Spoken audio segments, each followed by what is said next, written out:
Human घर से बाहर भागने की कोशिश की तो वो पूरा घर ऑटोमेटेड सेंट्रल लॉक सिस्टम पर वर्क कर रहा था, तो उन्होंने वो सेंट्रल लॉक सिस्टम को बाहर से बंद कर दिया। साइबर सिक्योरिटी क्या है? सो अल्टीमेटली साइबर वर्ड का मीनिंग क्या होता है? जो भी आपके आजकल की दुनिया के अंदर आप डिजिटल डिवाइसेस को यूज़ कर रहे हैं, उसको जो स्पेस इनकम्पस करती है उसको साइबर स्पेस बोलते हैं। वैसे ही सेम वे में अगर मुझे मेरे साइबर स्पेस की सिक्योरिटी रखनी है तो उसके लिए जिस चीज़ को यूज़ किया जाता है उस टर्म को कहा जाता है cyber security. So ultimately cyber security है कि आपके जितने भी डिवाइसेस है वो डिवाइसेस को कोई अनऑथोराइज वे में आपकी परमिशन के बिना, आपकी जानकारी के बिना उसको एक्सेस ना करे, उसकी टेक्नोलॉजी, उसकी पूरी फील्ड है, उसे साइबर सिक्योरिटी कहा जाता है। कौन कौन सी चीज़ें जो नॉर्मल लोग इंसान इस्तेमाल करते हैं तो वो पार्ट है डिजिटल मीडिया का, डिजिटल लाइफ का? हमारे घर के अंदर आपको कोई ऐसा डिवाइस नहीं मिलेगा कि जो साइबर स्पेस में फॉल ना कर। हम लोग सब लोग दौड़ते हैं कि हमें कन्वीनियंस मिलना चाहिए, तो मैं बाकी सारे उसके जो इफेक्ट्स हो सकते हैं मैं उसके ऊपर सोचूंगा ही नहीं। तो मैं आपको एक बहुत अच्छा एग्जांपल देना चाहूँगा इसके अंदर कि एक ह्यूमन घर से बाहर भागने की कोशिश की तो वो पूरा घर ऑटोमेटेड सेंट्रल लॉक सिस्टम पर वर्क कर रहा था, तो उन्होंने वो सेंट्रल लॉक सिस्टम को बाहर से बंद कर दिया और उस घर का जो थर्मोस्टेट था उसको उन्होंने कॉम्प्रोमाइज़ करके जो थर्मोस्टेट का जो थ्रेशोल्ड पॉइंट था उस थ्रेशोल्ड को उन्होंने ब्रेक कर दिया ताकि वो इंडिविजुअल घर के बाहर ही ना निकल पाए। सो ये एडवर्स इफेक्ट जो हो सकती है किसी इंडिविजुअल पर अगर वो अपनी सिक्योरिटी का प्रॉपरली ध्यान नहीं रख रहे जब ऐसी ऑटोमेटेड सिस्टमों को यूज़ करते हैं। अगर लेट्स से कोई टोरेंट यूज़ करा, इवन पॉर्न वेबसाइट हो गई, which porn is illegal in India, right? तो what could be the worst case scenario? So आपकी एडवर्स इफेक्ट ये आ सकती है कि जो आपकी कंपनी के ओनर होंगे शायद उनको जेल जाना पड़ सकता है और ह्यूज अमाउंट ऑफ फाइन पे करना पड़ सकता है। और इनकॉग्निटो, डू यू थिंक कि अगर इनकॉग्निटो में अगर कोई यूज़ कर रहा है एंड उनके सर्वर में वो डेटा जा रहा है कि कौन सी वेबसाइट पे वो गया?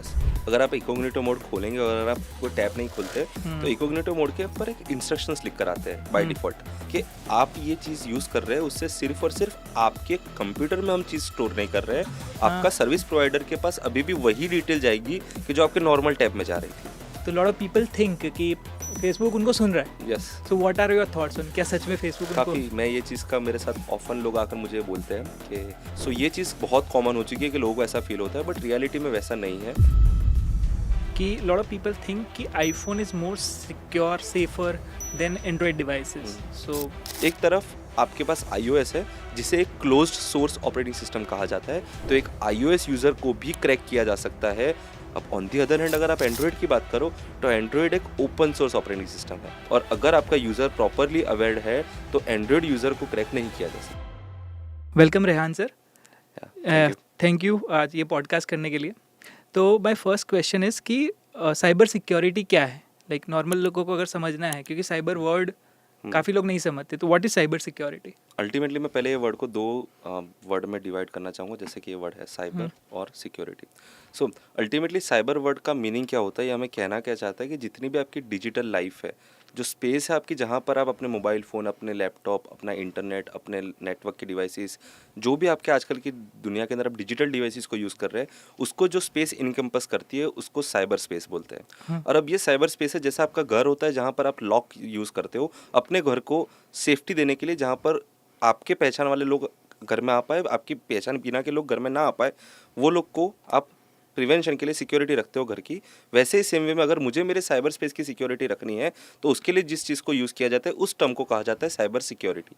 सो अल्टीमेटली साइबर सिक्योरिटी है कि आपके जितने भी डिवाइसेस है वो डिवाइसेस को कोई अनऑथोराइज वे में आपकी परमिशन के बिना, आपकी जानकारी के बिना उसको एक्सेस ना करे, उसकी टेक्नोलॉजी, उसकी पूरी फील्ड है, उसे साइबर सिक्योरिटी कहा जाता है। ओके, तो कैन वी से कि वो हमारी जो डिजिटल दुनिया या फिर डिजिटल घर है उसका एक ताला है? ताला है, डेफिनेटली। ओके, और कौन कौन सी चीज़ें जो नॉर्मल लोग इंसान इस्तेमाल करते हैं तो वो पार्ट है डिजिटल मीडिया का, डिजिटल लाइफ का, अब डेली लाइफ के? ऐसा एरा हमारे लोग का आ चुका है कि जहाँ पर if you notice right now, हमारे घर के अंदर आपको कोई ऐसा डिवाइस नहीं मिलेगा कि जो साइबर स्पेस में फॉल ना करे। एक टर्म अभी आप लोगों ने शायद कभी मार्केट में सुना होगा, internet of things. Basically internet of things क्या बता रहा है हमें कि एक टाइम हुआ करता था कि जब हमारे घर के अंदर अगर मुझे एसी ऑन करना है तो मुझे एक रिमोट ढूंढना होगा, वो रिमोट में मुझे एक बटन दबाना होगा और मेरे रूम का एसी शुरू हो जाएगा। मुझे उसमें टेम्परेचर सेट करना है तो मुझे उस रिमोट से टेम्परेचर सेट करना होगा। अगर मुझे मेरे माइक्रोवेव में खाना गर्म करना है तो मुझे माइक्रोवेव तक जाना है, डिश लेकर उसमें रखनी है और माइक्रोवेव का बटन दबाना है तो खाना गर्म होगा। अगर मुझे मेरे फ्रिज के अंदर टेम्परेचर सेट करना है तो एक नॉड होगा जिसको मुझे घुमाना होगा और उसके थ्रू उसमें टेम्परेचर सेट होगा। अब ऐसा एरा आ चुका है कि अगर मैं मेरे ऑफिस से निकल रहा हूँ, मेरे फ़ोन के अंदर मैं ऐसा एक ऑटोमेशन सेट कर सकता हूँ कि मैं मेरे घर पे पहुँचूँ उसके पहले मेरे रूम का एसी मुझे चाहिए वो टेम्परेचर पर हो चुका हो, मेरा खाना जो मैं सुबह माइक्रोवेव में रख के गया था मुझे चाहिए उस टेम्परेचर पर गर्म हो चुका हो, और मैंने जो आइसक्रीम अपने फ्रिज में रखी हुई है मुझे जैसे टेम्परेचर पर वो आइसक्रीम खानी है मुझे वैसे टेम्परेचर पर वो आइसक्रीम मिल जाए, और जैसे ही मेरी गाड़ी मेरे पार्किंग में पहुँचे तो मेरे हॉल की लाइट ऑन हो जानी चाहिए। इतने लेवल का ऑटोमेशन अभी आ चुका है और काफ़ी सारे लोगों ने तो अपने घर के ऊपर स्मार्ट सिक्योरिटी सिस्टम्स इंप्लीमेंट की हुई है कि उनकी गाड़ी एक प्रॉक्सिमिटी में आने के बाद उनके घर के दरवाजे ऑटोमेटिक अनलॉक हो सकते हैं। सो अभी हम ऐसा कह सकते हैं कि आपके आसपास दिखने वाला हर वो इलेक्ट्रॉनिक डिवाइस के जो आप यूज़ कर रहे हो वो पोटेंशियली साइबर स्पेस के अंदर फॉल कर सकता है। कैन वी से, मुझे वो आई एम पर्सनली क्यूरियस कि जो चीज़ इंटरनेट से कनेक्टेड है क्या वो डिफरेंशिएटर हो सकता है, या फिर जो इंटरनेट से नहीं है वो भी साइबर सिक्योर नहीं, साइबर ऐसा चीज़ नहीं में? है कि इंटरनेट से कनेक्शन होना साइबर स्पेस का आप कह सकते हो कि हर इंटरनेट कनेक्टेड डिवाइसेस एक साइबर स्पेस में फॉल करते हैं। बट अगर आपने एक लैपटॉप यूज़ कर रहे हो और आपने उसको कभी इंटरनेट से कनेक्ट नहीं किया है तो उसका ये मतलब नहीं कि वो साइबर स्पेस में फॉल नहीं करेगा। बेसिकली ऐसा कोई भी डिवाइस के जो खुद से डिजिटल डेटा को प्रोसेस करने की कैपेबिलिटी रखता हो उस चीज़ को आप साइबर स्पेस में फॉल करवा सकते हो। ओके। एंड अभी लेट्स से एक नॉर्मल इंसान जो है वो डेली बेसिस पे लेट्स से वो यूपीआई यूज़ कर रहे हैं, आपने जैसे कहा ऑटोमेशन कर रहे हैं, तो मुझे वो कॉमन रिस्क जानने हैं क्योंकि लोगों को नहीं पता होता कि वो चीज़ उनको कन्वीनियंस दे रही है इसलिए वो कर रहे हैं, but everything comes at a cost, उसका एक रिस्क होता है। तो क्या क्या वो रिस्क हो सकते हैं जब ये सारी चीज़ें आप यूज़ कर रहे हैं? अब एनवायरनमेंट ऐसा हो चुका है कि ultimately people are like running after, हम लोग सब लोग दौड़ते हैं कि हमें कन्वीनियंस मिलना चाहिए, और ऑफन जब हमें कोई कंपनी एडवर्टाइजमेंट के थ्रू बताती है कि आपको हम इतने इजीली कन्वीनियंस दे सकते हैं तो हम बाकी सारे एस्पेक्ट को कम्प्लीटली इग्नोर कर देते हैं। कि जैसे अगर अभी मुझे कोई आकर ऐसा बोल दे कि मैं मेरे पूरे फ़ोन के थ्रू मैं पूरे घर की मेरी सारी सिस्टम को मैं ऑटोमेट कर सकता हूँ, मैं उसको ईजिली यूज़ कर सकता हूँ, तो मैं बाकी सारे उसके जो इफेक्ट्स हो सकते हैं मैं उसके ऊपर सोचूंगा ही नहीं। अगर मैं उसमें से पर्टिकुलरली साइबर सिक्योरिटी रिलेटेड चीज़ों की बात करूं तो मैं आपको एक बहुत अच्छा एग्जांपल देना चाहूँगा इसके अंदर कि एक वेब सीरीज़ है जिसका नाम है मिस्टर रोबोट। उस वेब सीरीज़ के अंदर एक सिनारियो था जहाँ पर एक इंडिविजुअल को दूसरे इंडिविजुअल को हार्म पहुँचाना था। तो वो सिनारियो में उन्होंने क्या किया कि उस इंडिविजुअल को उन्होंने पहले नोटिस किया कि उसके बिहेवियर क्या है, और उसके अंदर उन्हें एक चीज़ नोटिस की उन्होंने कि उस इंडिविजुअल ने अपने घर का पूरा सिस्टम ऑटोमेटेड किया हुआ था और उसका एक घर का राउटर था जिसके थ्रू सारे डिवाइसेस एक दूसरे से कम्युनिकेट कर रहे थे। अब वो इंडिविजुअल ने क्या किया कि उस राउटर को उन्होंने हैक कर लिया और उस घर का जो थर्मोस्टेट था उसको उन्होंने कॉम्प्रोमाइज़ करके जो थर्मोस्टेट का जो थ्रेशोल्ड पॉइंट था कि इससे कम टेम्परेचर नहीं होगा या इससे ज़्यादा टेम्परेचर नहीं होगा, उस थ्रेशोल्ड को उन्होंने ब्रेक कर दिया और उस घर का टेम्परेचर उन्होंने इतना बढ़ा दिया कि एक ह्यूमन बॉडी वो टेम्परेचर को कंट्रोल ही ना कर पाए। और फिर जब वो ह्यूमन घर से बाहर भागने की कोशिश की तो वो पूरा घर ऑटोमेटेड सेंट्रल लॉक सिस्टम पर वर्क कर रहा था, तो उन्होंने वो सेंट्रल लॉक सिस्टम को बाहर से बंद कर दिया ताकि वो इंडिविजुअल घर के बाहर ही ना निकल पाए। सो ये एडवर्स इफेक्ट जो हो सकती है किसी इंडिविजुअल पर अगर वो अपनी सिक्योरिटी का प्रॉपरली ध्यान नहीं रख रहे जब ऐसी ऑटोमेटेड सिस्टमों को यूज़ करते हैं। अब अगर मैं थोड़ी लाइटर साइड पर बात करूं तो अभी कैसा एनवायरनमेंट हो चुका है कि आपने कभी ना कभी तो ऐसा इंटरनेट पे ये मीम देखा होगा कि समटाइम आप गूगल पे इस तरह से यूज़ कर रहे हो जैसे गूगल पे कर रहा है उस चीज़ों के बदले, राइट। सो वो सिनारियो में कई बार ऐसा होता है कि आप यूपीआई की कन्वीनियंस के पीछे ये चीज़ भूल जाते हो कि उसके साथ काफ़ी इंपैक्ट आ सकती है। बिकॉज जैसे अगर आपके अकाउंट में हज़ारों लाखों रुपए पड़े हैं, वो हज़ारों लाखों रुपए एक 4 या 6 डिजिट के कोड के पीछे रखे हुए हैं आपने। द मोमेंट आपका वो कोड किसी के हाथ लग गया, आपके थ्रू किसी को आपने वो कोड प्रोवाइड कर दिया, तो आप इमीडिएटली एक साइबर सिक्योरिटी अटैक के रिस्क में आ जाते हो। तो आपको कई बार ये चीज़ों का ध्यान रखना रहता है कि अगर आपको कभी कोई कॉल करके ऐसा बोल रहा है कि आपके बैंक अकाउंट की डिटेल हमने डिसेबल कर दी है, आपको उसको इनेबल करवाना हो तो हमें डिटेल प्रोवाइड कीजिए, तो कभी भी आपको कोई बैंक ऐसा कॉल नहीं करती है। आपको वो चीज़ ध्यान रखनी है। कभी भी अगर आपको कोई इंडिविजुअल ऐसा बोल रहा है कि अगर आपको मुझे पेमेंट करना है तो मैं आपको एक लिंक प्रोवाइड करता हूँ, वो लिंक पर जाकर आप मुझे पेमेंट करो, तो वैसी चीज़ भी कभी नहीं करनी है आपको। अगर आपको कोई ऐसा बोल रहा है कि मैं आपको पैसे भेजता हूँ पर आप मेरी ये वाली लिंक पे क्लिक करो तो आपको पैसे मिल जाएंगे। तो आपको वो चीज़ का भी ध्यान रखना है कि यूपीआई पेमेंट के लिए आपको किसी की लिंक खुलवाने की ज़रूरत नहीं है, आप उनको नंबर प्रोवाइड कर सकते हो और वो आपको पेमेंट कर सकते हैं। तो ये सारी चीज़ें कि जिसका हमें हमेशा ध्यान रखना चाहिए जब हम ऐसी टेक्नोलॉजीज़ को यूज़ करते हैं, बिकॉज हमेशा ऐसा कहा जाता है कि एक साइबर स्पेस के अंदर आपकी पूरी सिस्टम उतनी ही सिक्योर्ड है जितना उस पूरी सिस्टम का वीकेस्ट पॉइंट है। Yeah. तो आपको वो चीज़ों का हमेशा ध्यान रखना है कि आपको ऐसी टेक्नोलॉजी कन्वीनियंस तो दे रही है, उसके साथ साथ इसके एडवर्स इफेक्ट क्या हो सकते हैं। Got it. सर अभी आपने कहा कि कोई लिंक पे क्लिक करने की ज़रूरत नहीं है। Now we are living in internet era, और काफ़ी बिजनेसेस है जहाँ पे उनकी लिंक्स भेज के दे यार उनका बिजनेस पूरा फंक्शन ही वैसे होता है। तो एक कॉमन इंसान कैसे उस चीज़ को डिफ्रेंशिएट करे कि ये फिशी हो सकता है या फिर ये नहीं? मैं हमेशा ऐसा कहूँगा कि हमारे यहाँ पर कॉन्सेप्ट होता है, दो कॉन्सेप्ट है, white listing and black listing, जो हम लोग जनरली, आप लोगों ने कभी व्हाट्सएप में भी ये चीज़ यूज़ की होगी। तो वो कॉन्सेप्ट को आप अपनी पूरी लाइफ के अंदर अप्लाई कर सकते हो। कि मैं क्या बोलूँगा कि मैं ब्लैक लिस्टिंग का मतलब पहले तो क्या होता है कि मैं उन लोगों को ब्लॉक कर दूंगा कि जिन लोगों को मैं बात करना नहीं चाहता। वाइट लिस्टिंग का मतलब क्या होता है कि मैं सिर्फ इन्हीं लोगों को अलाउ करूंगा मुझसे बात करना जिनसे मैं बात करना चाहता हूँ, बाकी सबको मैं ब्लॉक कर दूंगा। सो वाइट लिस्टिंग है मतलब मैंने एक डिफाइन कर दिया कि ये लोगों को मैं जानता हूँ, ये लोगों से मैं कम्युनिकेट करूंगा, ये लोगों के साथ मैं ट्रांजैक्शन करूंगा और इन्हीं लोगों के साथ होगा, बाकी किसी के साथ नहीं होगा। तो जैसे अगर आप किसी बिजनेस के साथ कम्युनिकेट करने वाले हो, किसी बिजनेस से मिलने वाले हो आप, तो वो सिनेरियो में हमेशा ट्राई कीजिए कि अगर पॉसिबल हो तो इन पर्सन इंटरेक्शन या फिर ट्रस्टेड वे में इंटरेक्शन अगर आपके लिए पॉसिबल हो तो फर्स्ट ऑन फॉरमोस्ट वो चीज़ कैरी आउट कीजिए। उसके बाद अगर आपको कोई ट्रांजैक्शन कैरी आउट करना है तो उनकी दी हुई लिंक के थ्रू ट्रांजैक्शन करने की बजाय आपके ट्रस्टेड प्लेटफॉर्म के थ्रू उनकी बैंक डिटेल को लेकर उनके ऊपर ट्रांजैक्शन कीजिए। तो हमेशा आपके लिए एक सेफ सिनारियो रहेगा कि जहां पर आपके साथ स्कैम होने के रिस्क बहुत कम हो जाता है। मैं अभी भी ऐसा नहीं कहूँगा कि ज़ीरो रिस्क है, बिकॉज ऑफ कोर्स ये चीज़ होने ही वाली है, बिकॉज इतना स्कैम का मार्केट अभी बड़ा हो चुका है। बट आप अवॉइड कर पाओगे मेजोरिटी स्कैम को अगर आप ऐसा मेथड यूज़ करते हो तो। ओके। और अगर कॉमन टर्म्स का, अगर कॉमन चीज़ें बात करें तो इट कुड बी लाइक उनकी ट्रस्टेड वेबसाइट से बाय करना, या फिर वो उनका जो Yes. उन्होंने ऑफिशियल जो नंबर दिया है, ईमेल दिया है, Exactly. वहीं पे इंटरेक्शन करना Yes.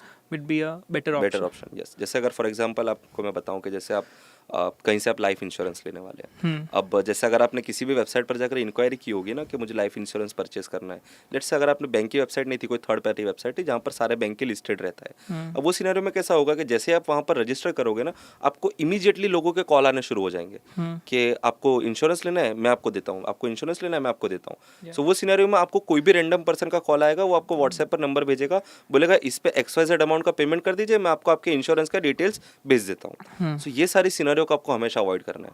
आई नो कि आपको घर के पर सोफे पर बैठकर आपका पूरा हेल्थ इंश्योरेंस आपको करने मिल रहा है, बट थोड़ी इनकन्वीनियंस कर लीजिए।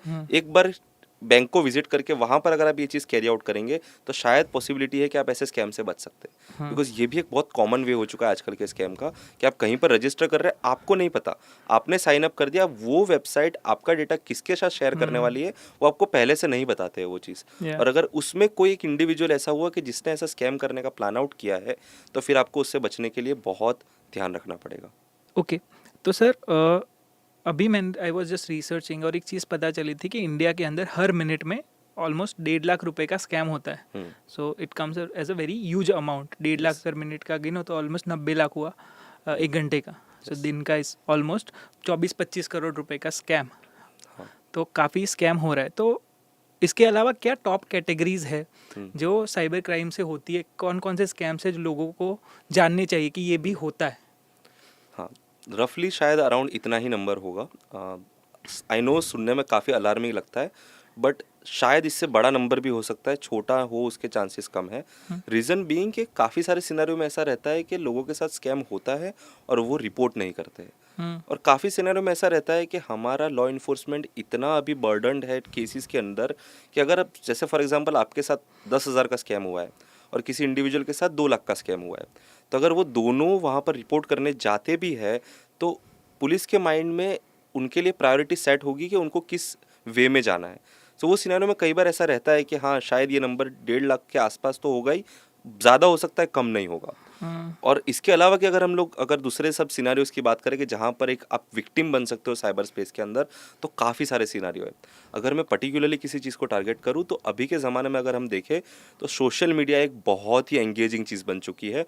और अभी रील के ज़माने में ऐसा हो चुका है कि वो तो एक ऐसा प्लेटफॉर्म बन गया है कि जो लोगों को लिटरल एडिक्शन दे रहा है। कि अभी ऐसा हो चुका है कि आप एक बार इंस्टाग्राम खोल कर रील देखना शुरू करो तो शायद आपके हाथ रुकते ही नहीं है, आप one by one next reel देखे जा रहे हो। तो वो सिनेरियो के अंदर ऑफन अगर आपने नोटिस किया हो तब इंस्टाग्राम के थ्रू भी काफ़ी स्कैम बढ़ गए हैं कि आए दिन आपको कहीं ना कहीं रैंडम अकाउंट से फॉलो रिक्वेस्ट आएगी, वो आपको मैसेज करेंगे और वो आपको काफ़ी सारी स्कीम्स देंगे। Yeah. अब जैसे अगर आपको एक एग्जांपल दूं कि कैसी स्कीम्स रहती है कि मैं एक रिनाउंड इन्वेस्टर हूं, मैंने बहुत सारा पैसा छोटे टाइम में शॉर्ट मार्केट में बना लिया है और मैं अब आपको हेल्प करना चाहता हूं ताकि आप भी स्टॉक मार्केट में ग्रो कर पाओ। अब अगर उनकी आप प्रोफाइल खोल के देखोगे तो आपको वहां पर क्या दिखेगा, उनके पास ऑडी है, उनके पास BMW है, हाँ. उन्होंने टेबल के ऊपर डॉलर्स रखे हुए उसका फोटो डाला हुआ है। और अब वो सिनेरियो के अंदर आप ल्यूर हो जाओगे कि भाई मुझे भी बनाने हैं पैसे, मुझे भी स्टॉक मार्केट में जाना है, और आप उनसे बोलोगे कि यस यस मुझे आपकी हेल्प की ज़रूरत है, आप मुझे हेल्प कर दीजिए। वो आपको बोलेंगे कि श्योर, एक काम करो, आप ये मेरा नंबर है, आप मुझे इस पर पेमेंट कर दीजिए, मैं आपको एक कोर्स प्रोवाइड करता हूँ जिसके थ्रू आप भी इमीडिएटली करोड़पति बन जाओगे। अब आप उनको 5,000 रुपये, 10,000 रुपये, 20,000 रुपये, 50,000 रुपये का कोर्स खरीद लेते हैं उनके पास से। और जैसे ही आप उनका कोर्स खरीदोगे, सरप्राइजिंगली आपको उनका फोटो दिखना बंद हो जाएगा और उनके नाम की जगह आपको इंस्टाग्राम यूज़र लिखा हुआ आ जाएगा।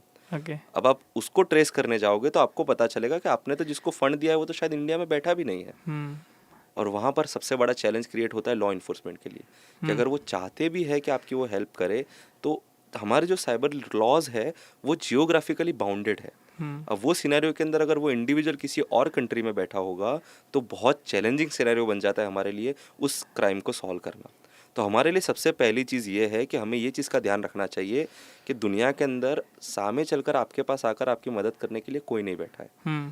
तो आपको ऐसा अगर इंस्टाग्राम पर मैसेजेस आ रहे हैं तो आपको वो चीज़ का ध्यान रखना है कि आपको कोई ऐसे मदद करने नहीं आने वाला, तो आप ऐसी चीज़ों से बच के रहें। दूसरा एक सिनेरियो है सोशल मीडिया पर कि आपको आजकल ये चीज़ बहुत देखने मिलेगी कि लोग टेलीग्राम चैनल्स की लिंक देते हैं कि आपको कुछ भी चीज़ चाहिए आप टेलीग्राम चैनल पे आओ, टेलीग्राम चैनल के थ्रू आपको हम इन्वेस्टमेंट आइडियाज़ देंगे। आजकल तो क्रिकेट के अंदर फैंटेसी लीग बनाने की बातें चलती है, तो फैंटेसी की आइडिया देंगे, बैटिंग के आइडिया देंगे हम। वो सारी चैनलों पर भी अगर आप पहुंचोगे तो आपको वहां से भी पता चलेगा कि आपको पता भी नहीं और आपने ऑलरेडी एक लीगल और इलीगल के बीच की लाइन को क्रॉस कर दिया है। वो चीज़ से आपको हमेशा सेफ रहना है कि लॉज ये सारी चीज़ों को अलाउ नहीं करता है, तो आपको उससे दूर रहना है।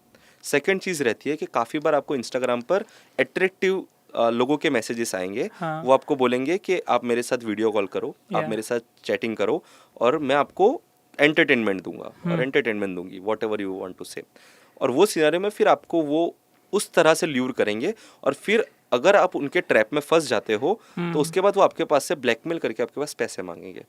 तो ये सिनेरियो है जिससे आपको हमेशा कंट्रोल रखना है और आपको हमेशा दूर रहना है, जस्ट टू अवॉइड कि आप ऐसे सब स्कैम्स में ना पड़े, बिकॉज ये बहुत कॉमन हो चुका है। और अनफॉर्चुनेट चीज़ अभी मार्केट में ये है कि हमारे टीनेजर्स के पास भी अब मोबाइल पहुंच चुके हैं और काफ़ी ऐसे सिनेरियोज हमने देखे हैं रिसेंट टाइम्स में कि जहाँ पर टीनेजर्स ऐसे स्कैम में फंसते हैं और वो डर कर अपने माँ बाप को ये चीज़ बता भी नहीं पाते हैं। और वो सिनेरियो के अंदर फिर वो एक्सट्रीम स्टेप्स ले लेते हैं और जिससे हम उन्हें प्रिवेंट भी नहीं कर पाते।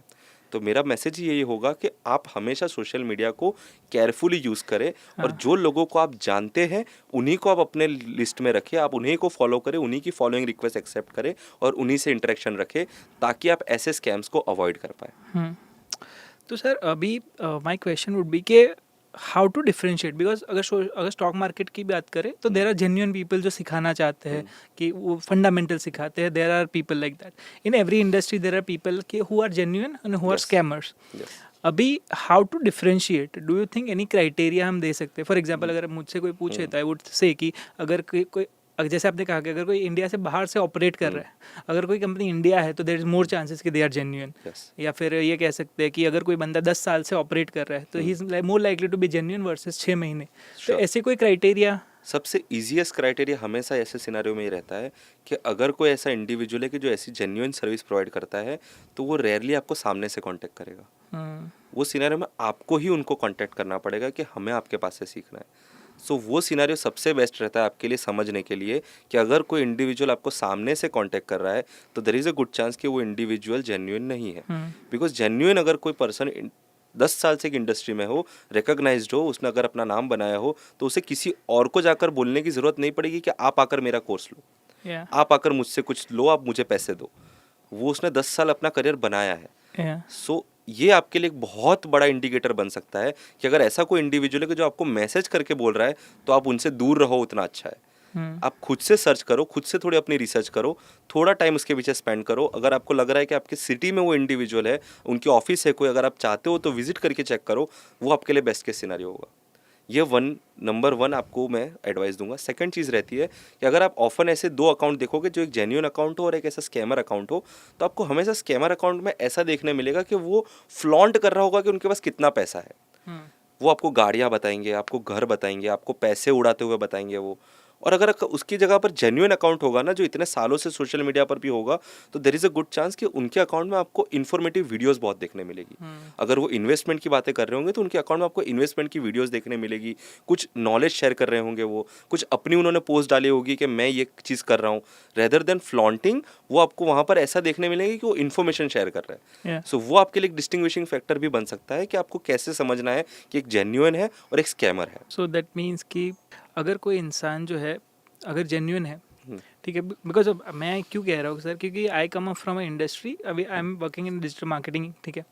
तो वहाँ पे काफ़ी बार ऐसा होता है कि स्कैमर और एक जेन्युइन पर्सन के बीच अगर डिफरेंशिएटर नहीं है तो then it's can cause a lot of problems, yes, ठीक है। नाउ अगर कोई बंदा, लेट्स से जैसे आपने कहा कि कोई बंदा इनिशियली जब शुरू कर रहा है, ठीक है, जब मैंने भी अपना करियर शुरू किया था, आई स्टार्टेड डीएमिंग पीपल, मैं भी अप्रोच करता था because that's a very common वे। तो उस सिनारियो में डेट इज़ वेरी हार्ड। तो वन थिंग इज़ कि अगर कोई बंदा जेन्युइन, और क्या हो सकता है अगर न्यू भी कोई बंदा कर रहा है, तो कैसे जाने कि वो स्कैमर है कि नहीं, कि कोई अगर लंबे टाइम से है दैट इज़ तो true, but any other way.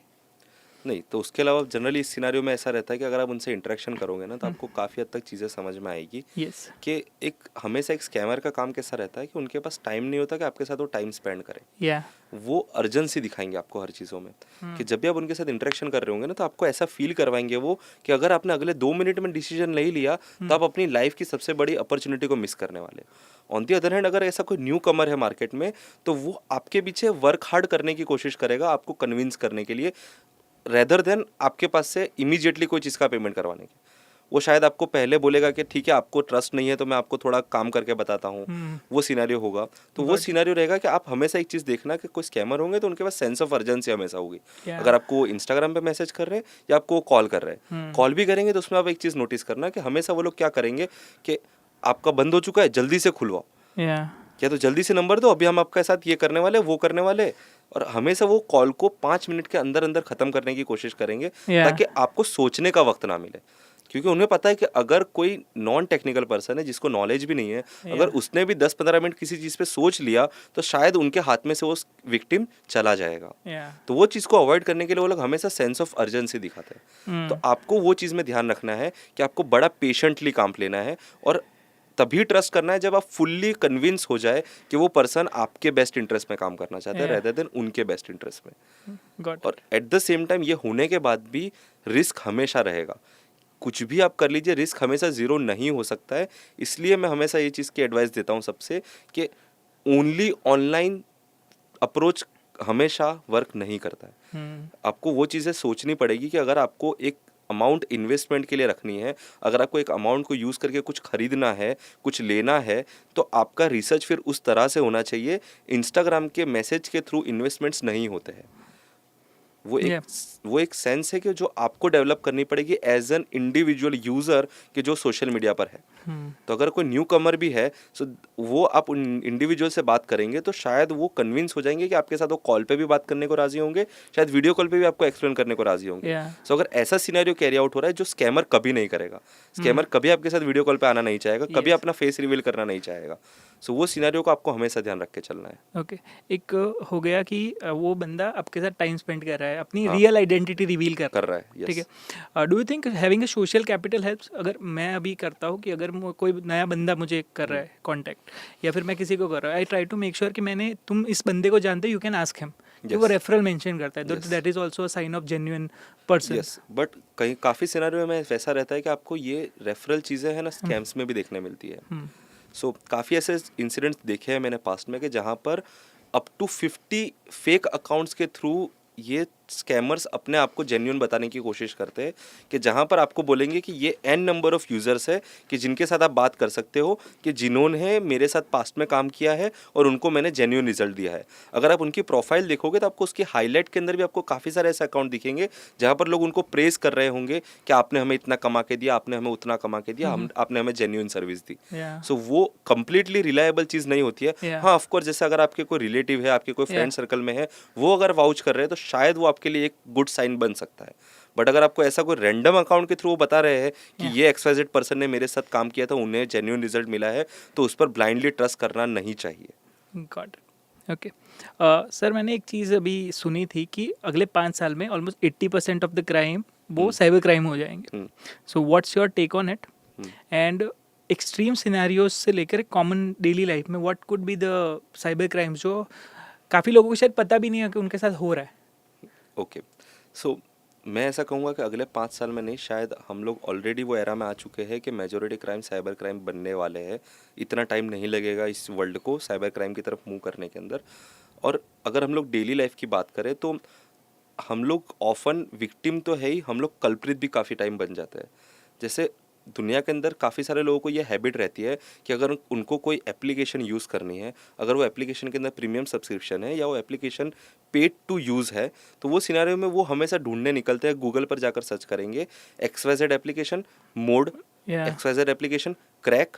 अगर आप द मोमेंट आप वो चीज़ को डाउनलोड करके अपने फ़ोन में इंस्टॉल करते हो, इन अ वे आप खुद एक साइबर क्राइम कर रहे हो. तो वो चीज़ से आपको खुद को बचना है.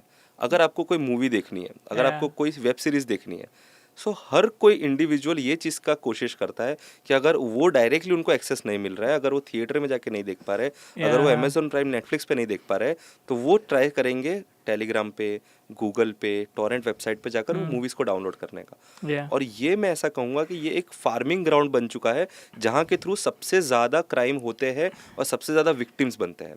अगर मैं आपको एक कॉमन एग्जांपल दूं, लेट्स से फॉर एग्जांपल कि मुझे आपके फ़ोन की कॉन्टैक्ट लिस्ट चाहिए. मैं एक स्कैमर हूँ, मुझे आपके कॉन्टैक्ट लिस्ट मिलेगी, आपके पास 1000 कॉन्टैक्ट है, तो मेरे पास एक कॉन्टैक्ट का पूल बनेगा जिसके थ्रू मैं और लोगों को स्कैम कर सकता हूँ. अब मुझे पता है कि आप ट्रू कॉलर यूज़ करते हो और आप ट्रू कॉलर के अंदर जो फ्री में एड्स आती है ना, आप उससे अनॉय हो चुके हो और आप डिसाइड कर रहे हो कि आप जाकर एक क्रैक डाउनलोड कर लोगे क्योंकि आपको ट्रू कॉलर प्रीमियम के पैसे नहीं भरने. तो मैं क्या करूँगा, मैं ट्रू कॉलर प्रीमियम क्रैक का एक मॉडिफाइड वर्जन बनाऊंगा कि जो आपके फ़ोन में मैं आपको इंस्टॉल करने के लिए दूँ और वो मुझे मेरे सर्वर के ऊपर आपके कॉन्टैक्ट की कॉपी भेज दे. तो वो मेरे लिए बहुत ही ईजी सिनेरियो बन जाता है कि आपकी जो इच्छा थी क्रैक एप्लीकेशन यूज़ करने की, वो मेरे लिए भी एक फ़ायदे की चीज़ बन चुकी है. अगर एक और आपको मैं एग्जांपल दूं तो काफ़ी बार आप ऑफिस में आपने देखा होगा ये चीज़ होती है कि आप काम करते करते बोर फील करते हो. अब आपको कंपनी ने कंप्यूटर दिया हुआ है आपकी आंखों के सामने, अब आपको कोई म्यूज़िक सुनना है, अब कुछ सॉन्ग डाउनलोड करना था आपको, आपने गूगल पे जाके सर्च किया XYZ सॉन्ग MP3, आपको कोई पहली लिंक मिली. अब आप वो लिंक पे जाते हो, आप वहाँ पर नोटिस करते हो कि आपको एक साथ 5-6 डाउनलोड के बटन दिख रहे हैं. अब उसमें से कौन से बटन से आपको म्यूजिक डाउनलोड होगा आपको पता ही नहीं है. अब आपने किसी एक रैंडम बटन पे क्लिक किया, एक EXE फाइल आपके बैकग्राउंड में डाउनलोड हुई और आपके कंपनी के कंप्यूटर में वो फाइल आ चुकी है. अब होगा कैसा, आप तो बोर हो रहे थे इसलिए आपने म्यूजिक ढूंढने की कोशिश की, उस चक्कर में आपकी पूरी कंपनी कॉम्प्रोमाइज़ हो गई है.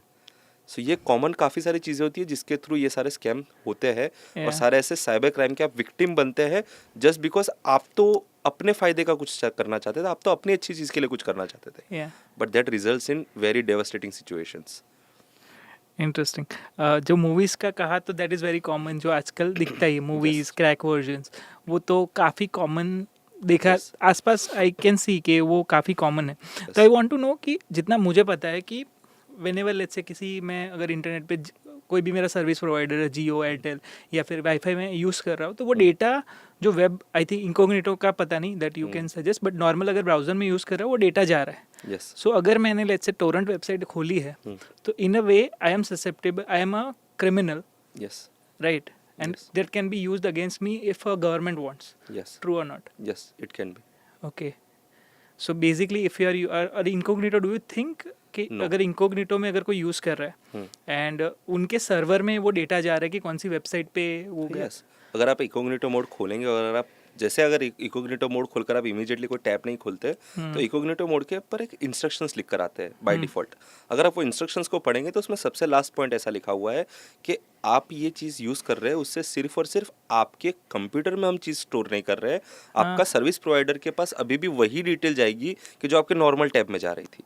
सो आप इकोग्निटो मोड यूज़ कर रहे हैं, उससे सर्विस प्रोवाइडर के स्टाइल पर जो डेटा स्टोर हो रहा है उसमें कोई फ़र्क नहीं आ रहा है। उनको अभी भी वो डिटेल मिलने वाली है जो आपके नॉर्मल टैब में उनको मिलने वाली थी।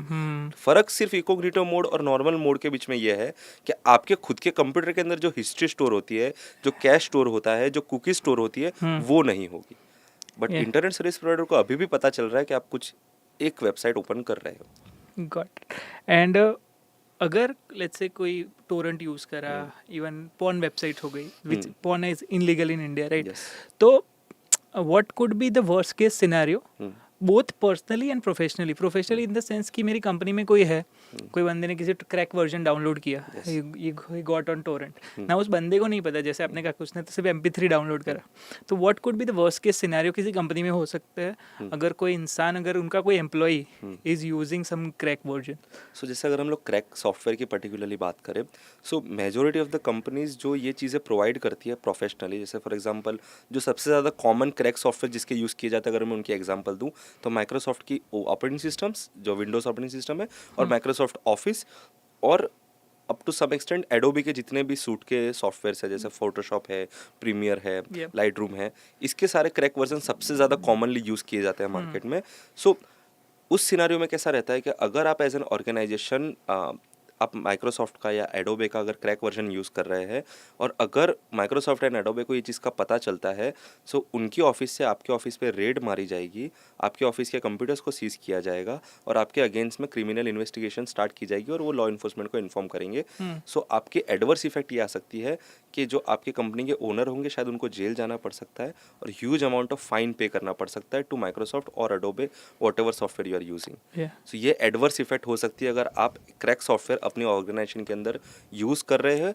अगर ओनर की अवेयरनेस नहीं भी थी और एक एम्प्लॉय ने वो सॉफ्टवेयर इंस्टॉल कर दिया, फिर भी ये सिनेरियो में कोई डिफरेंस नहीं होगा। सो ये एक एडवर्स इफेक्ट रहती है हमेशा, क्योंकि ऑर्गेनाइजेशंस क्यों चाहेगी कि उनका पायरेटेड सॉफ्टवेयर किसी कंपनी के प्रोफेशनल यूज़ में यूज़ हो रहा हो। अब जैसे फॉर एग्जांपल आप डिजिटल मार्केटिंग में है, तो शायद आप ऑफन फोटोशॉप के थ्रू कुछ ना कुछ थंबनेल या कुछ पोस्टर्स बनाते रहते होंगे, राइट? और अगर आप ये चीज़ यूज़ करके आप पेमेंट लेते होंगे फ्री में, तो ये चीज़ नहीं कर रहे हैं, राइट?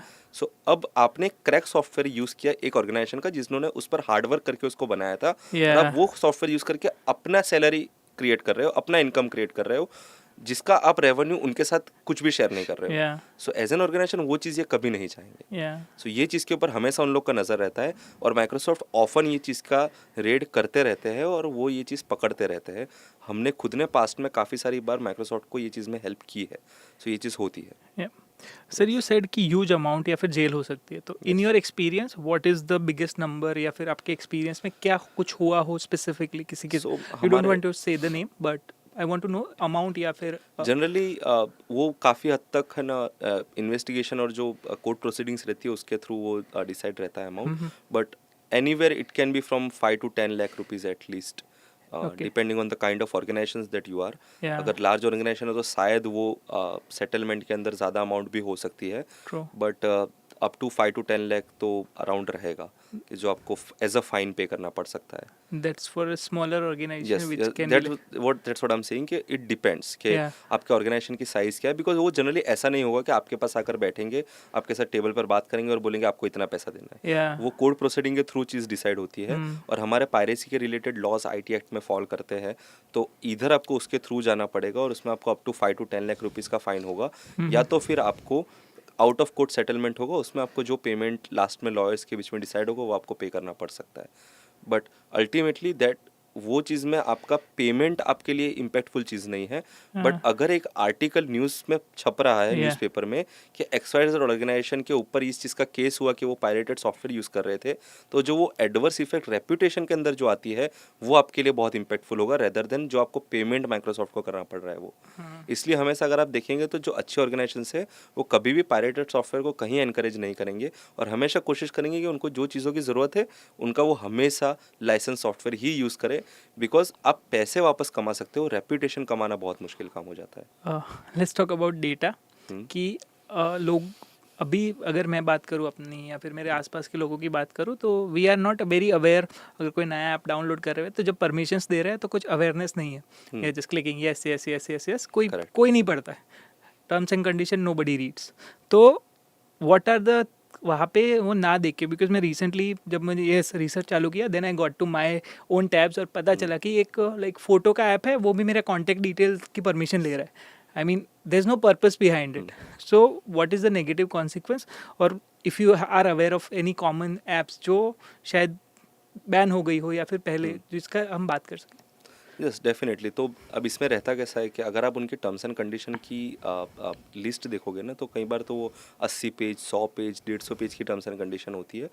और हमेशा एडवाइस तो यही रहेगी कि आपको पढ़ना चाहिए, बट अनफॉर्चुनेटली वो नहीं पढ़ते हैं लोग। और मोस्ट केसेस में उसमें उन्होंने ऐसा कुछ नहीं मेंशन किया होता है कि वो आपके डेटा को किस गलत वे में यूज़ करने वाले हैं, बट उन्होंने सिर्फ वही चीज़ें डिफाइन की होती है कि जो उनको कंप्लायंस के लिए डिफाइन करनी पड़ती है।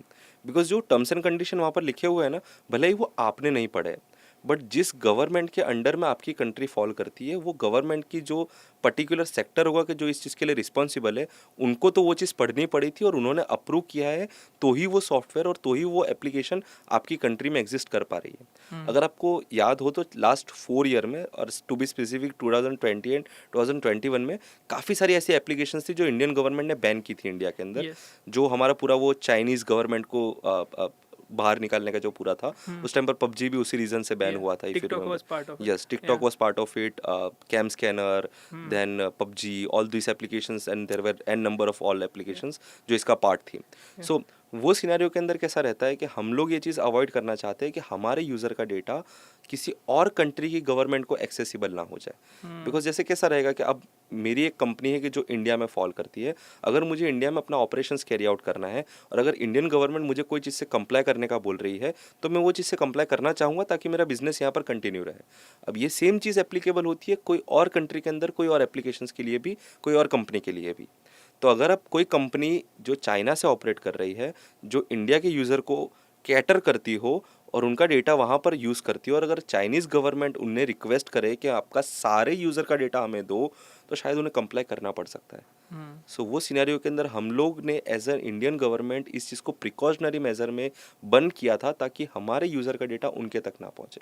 सो ये हमारे लिए एक सिनेरियो रहता है। और अगर आपने जो बात की थी कि एक एप्लीकेशन आपके कॉन्टैक्ट की रिक्वेस्ट मांग रही है जो उसको शायद ज़रूरत भी नहीं थी। सो अगर आपको if you remember there is this YouTuber known as MKBHD, और उन्होंने एक रिसेंटली एक एप्लीकेशन लॉन्च की है जो वॉलपेपर के लिए उन्होंने बनाई है। I believe the name is Layers, if I am not mistaken. So उस एप्लीकेशन के अंदर भी ऐसा हुआ था। उन्होंने क्या किया था कि जो डेवलपर के थ्रू एप्लीकेशन उन्होंने ऑर्गेनाइज करवाई थी, उस डेवलपर ने वो एप्लीकेशन के अंदर चेक डालना भूल गया कि कितनी परमिशन मुझे मांग रही है। तो जब वो एप्लीकेशन इंस्टॉल हुई थी, it was just wallpaper app, कि जो आपको वॉलपेपर के ऑप्शंस दे रहे हैं, जिसके थ्रू आप वॉलपेपर सिलेक्ट करके आप उसको अपने फ़ोन के अंदर सेट कर सकते हो, अपने लॉक स्क्रीन पर, अपने होम स्क्रीन पर। द एप्लीकेशन का name by the way Panels है, I believe, not Layers, Panels. So उसमें क्या हुआ था कि उन्होंने गलती से सारे परमिशंस का टिक डाल दिया था अपने कोडिंग के अंदर, कि जहाँ पर से अगर वो फ़ोन में एप्लीकेशन इंस्टॉल हो रही है तो सारे की सारे परमिशंस वो मांगेगा। लोकेशन परमिशन मांगेगा, वेब हिस्ट्री की परमिशन मांगेगा, आपके कॉल लॉग की परमिशन मांगेगा, कैमरे की परमिशन मांगेगा, सारी परमिशन वो मांग रहा था द मोमेंट आप वो एप्लीकेशन को फर्स्ट टाइम ओपन करें। और वो ट्विटर पर बहुत ट्रेंड हुआ था कि ऐसा क्यों मांग रहा है वो। सो एक ये सिनेरियो रहता है कि जहाँ पर कई बार डेवलपर ने गलती से परमिशन मांग ली होती है, उसे रियलाइजेशन भी नहीं होता, बिकॉज परमिशंस आपको आपकी कोड के अंदर डिफाइन करनी रहती है कि आप कौन सी मांगने वाले हो। और शायद कई बार ऐसा रहता है कि डेवलपर गलती से वो परमिशन वहाँ रख देता है। ये एक ऐसा सिनेरियो कि जहाँ पर जेन्युइनली गलती से परमिशन मांग ली है। अब दूसरा सिनेरियो रहता है कि जहाँ पर काफ़ी सारे ऐसी एप्लीकेशंस होती है जो आपको फ्रंट में कोई पर्पस बताएगी और बैक में उनका एक्चुअली कोई और पर्पस चल रहा होगा। कि जैसे फॉर एग्जांपल एक अब इस पर्टिकुलर चीज़ को टर्म दिया जाता है ट्रोजन, जिसे मालवेयर की कैटेगरी में रखा जाता है। कि जो आपको फ्रंट में बताएंगे, लेट्स से कि आपका फ़ोन के अंदर हम PDF बना के आपको दे रहे हैं और वो होगा आपका एक स्कैनिंग एप्लीकेशन। अब आपको पता चल रहा है कि आपने तो एक फ़ोटो लिया और उसका स्कैन बनाकर अपने फ़ोन में स्टोर किया हुआ है। अब अगर वो एप्लीकेशन ने बैकएंड में ऐसा कोड रखा हुआ है कि जब भी आपका इंटरनेट ऑन हो तो वो एप्लीकेशन जितनी भी PDF स्कैन हुई है उसे अपने सर्वर पर भेज देगी। सो ये टाइप के सिनेरियो रहते हैं कि जहाँ पर आपको ध्यान रखना रहता है कि आप कैसी परमिशंस कौन सी एप्लीकेशंस को देते हैं। सो जैसे अगर आपने बोला कि ऐसे कॉल परमिशन और आपको पता चला कि वो एप्लीकेशन को कॉल से कोई लेना देना नहीं है, सो ऐसे सिनेरियो में आपको कभी भी ऐसी परमिशन नहीं देनी है। कई बार ऐसा होता है कि लोग क्या करते हैं कि उन्हें कोई एप्लीकेशन यूज़ करने की इतनी जल्दी रहती है कि उनको जो भी पॉपअप आ रहा है वो yes yes yes yes Yeah. किए जाते हैं, इंक्लूडिंग द परमिशंस, और वो देखते भी नहीं कि किस चीज़ की परमिशन ली जा रही है। सो ये सिनेरियो को हमेशा अवॉइड करना चाहिए। ऑन टॉप ऑफ दैट, अगर आप कोई ऐसी एप्लीकेशन यूज़ करते हो कि जिसको इंटरनेट की ज़रूरत नहीं है, तो ट्राई कीजिए कि आप सेटिंग में जाके और उसका बैकग्राउंड यूजेज बंद कर दीजिए, ताकि उसको आपके परमिशन के बिना इंटरनेट एक्सेस भी ना मिले, ताकि आपको अवेयरनेस के बिना वो कोई चीज़ का डेटा कहीं पर शेयर ना कर दे। सो ये चीज़ भी आप कर सकते हैं। ओके, ये सर थोड़ा डिटेल में कि अगर ये आपने कहा कि बैकग्राउंड डेटा यूजेज बंद करना, that is option, is there any way कि ऐसी चीज़ों को प्रिवेंट किया जा सके? डेफिनेटली अगर आप चाहे तो ऐसा कर सकते हैं, बट हाँ। बाय डिफ़ॉल्ट आई बिलीव सारे फ़ोन्स में ऐसी फंक्शनलिटी आपको नहीं मिलती है कि आप वो चीज़ को प्रिवेंट कर पाए। कई फ़ोन में ऐसा रहता है कि आप मोबाइल डेटा का यूसेज प्रिवेंट कर सकते हैं, जहाँ पर आपकी पर्टिकुलर एप्लीकेशन को कभी भी आप मोबाइल डेटा पर होंगे तो उसका एक्सेस उसको नहीं मिलेगा, Yeah. बट वाईफाई अगर आप कनेक्ट करते हैं तो उसका एक्सेस उसको मिल जाएगा। सो ऐसे सिनेरियो रहते हैं कि जहाँ पर कुछ ऑपरेटिंग सिस्टम से जो ये चीज़ को अलाउ करती है, कुछ ऑपरेटिंग सिस्टम आपको उसका एक्सेस शायद नहीं मिलेगा। And do you think antiviruses help in this scenario, both for PC and for phones? And one more thing, इसी का थोड़ा extension है कि lot of people think कि iPhone is more secure, safer than Android devices. So I want to know your thoughts on this कि are antivirus safe and what about the iPhone? ये दो अलग क्वेश्चन है, तो हमें दोनों को एक साथ अलग अलग केटर करेंगे। सो अगर मैं पहले तो एंटीवायरस की बात करूँ तो डेफिनेटली अगर आपको खुद से टेक्निकली चीज़ों का अवेयरनेस नहीं है, अगर आप फील्ड के प्रोफेशनल नहीं हो, अगर आपको कॉन्फिडेंस नहीं है, तो मैं हमेशा सजेस्ट करूंगा कि एक अच्छा एंटीवायरस अगर आप अपने सिस्टम में रख रहे हैं तो वो आपके लिए बेनिफिशियल रहेगा, जस्ट सो दैट कि आपके पास एक एडिड लेयर ऑफ सिक्योरिटी रहे। अगर मैं इंटरनेट यूज़ कर रहा हूँ तो मेजोरिटी जो भी एंटीवायरसेस है वो हमें सिक्योरिटी देते हैं इंटरनेट में भी। तो अगर आप ऐसी कोई लिंक्स, उनका खुद का एक डेटाबेस मेंटेन रखते हो बाय द वे, कि जहाँ पर वो क्या कर रहे होते हैं कि उनकी जो लिस्ट ऑफ लिंक्स है कि जो उन्हें पता है कि ये बुरी है, उसका वो लिस्ट मेंटेन रखेंगे। तो जब भी अगर आप ब्राउजर में अपना इंटरनेट यूज़ कर रहे हैं, कोई लिंक खोल रहे हैं, अगर आपने एंटीवायरस रखा हो तो आपको तुरंत एक पॉपअप आ जाएगा कि आप जो लिंक पे जा रहे हैं वो हमारे ब्लैकलिस्टेड लिंक में, आपको ये एक्सेस नहीं करने दे सकते, यहाँ पर रिस्क है। तो वो एक एडिट लेयर ऑफ सिक्योरिटी बन जाता है आपके लिए। तो मैं आपको हमेशा ऐसा एडवाइस करूंगा कि आप ऐसी कोई एप्लीकेशन यूज़ करो तो अच्छा रहेगा, जस्ट सो दैट आप एक सेफर एनवायरनमेंट में रहो, आपको एक सेफर एनवायरनमेंट फील हो। ऑफ कोर्स उसके भी डाउन साइड हो सकते हैं, क्योंकि काफ़ी सारे एंटीवायरस इतने हैवी रहते हैं कि अगर आपका एक एंट्री लेवल का लैपटॉप है तो शायद वो परफॉर्मेंस पे इम्पैक्ट करेंगे आपको ओवरऑल, बट स्टिल जो आपको ट्रेड ऑफ करना पड़ रहा है उसका जो अल्टीमेटली आपको जो बेनिफिट मिलने वाला है वो हमेशा वर्दी है बेनिफिट होगा। तो अगर आपको इनफ नॉलेज नहीं है, अगर आप प्रोफेशनल नहीं हो इस फील्ड में, तो हमेशा हमेशा एंटीवायरस आपको रखना ही चाहिए। तो आपके लिए एक ईजी वे रहेगा वो। और अगर मैं बात करूँ एंड्रॉयड और iOS की, तो अब उसमें सिनेरियो वैसा है कि एंड्रॉयड और iOS दोनों एक काफ़ी different type of operating systems है।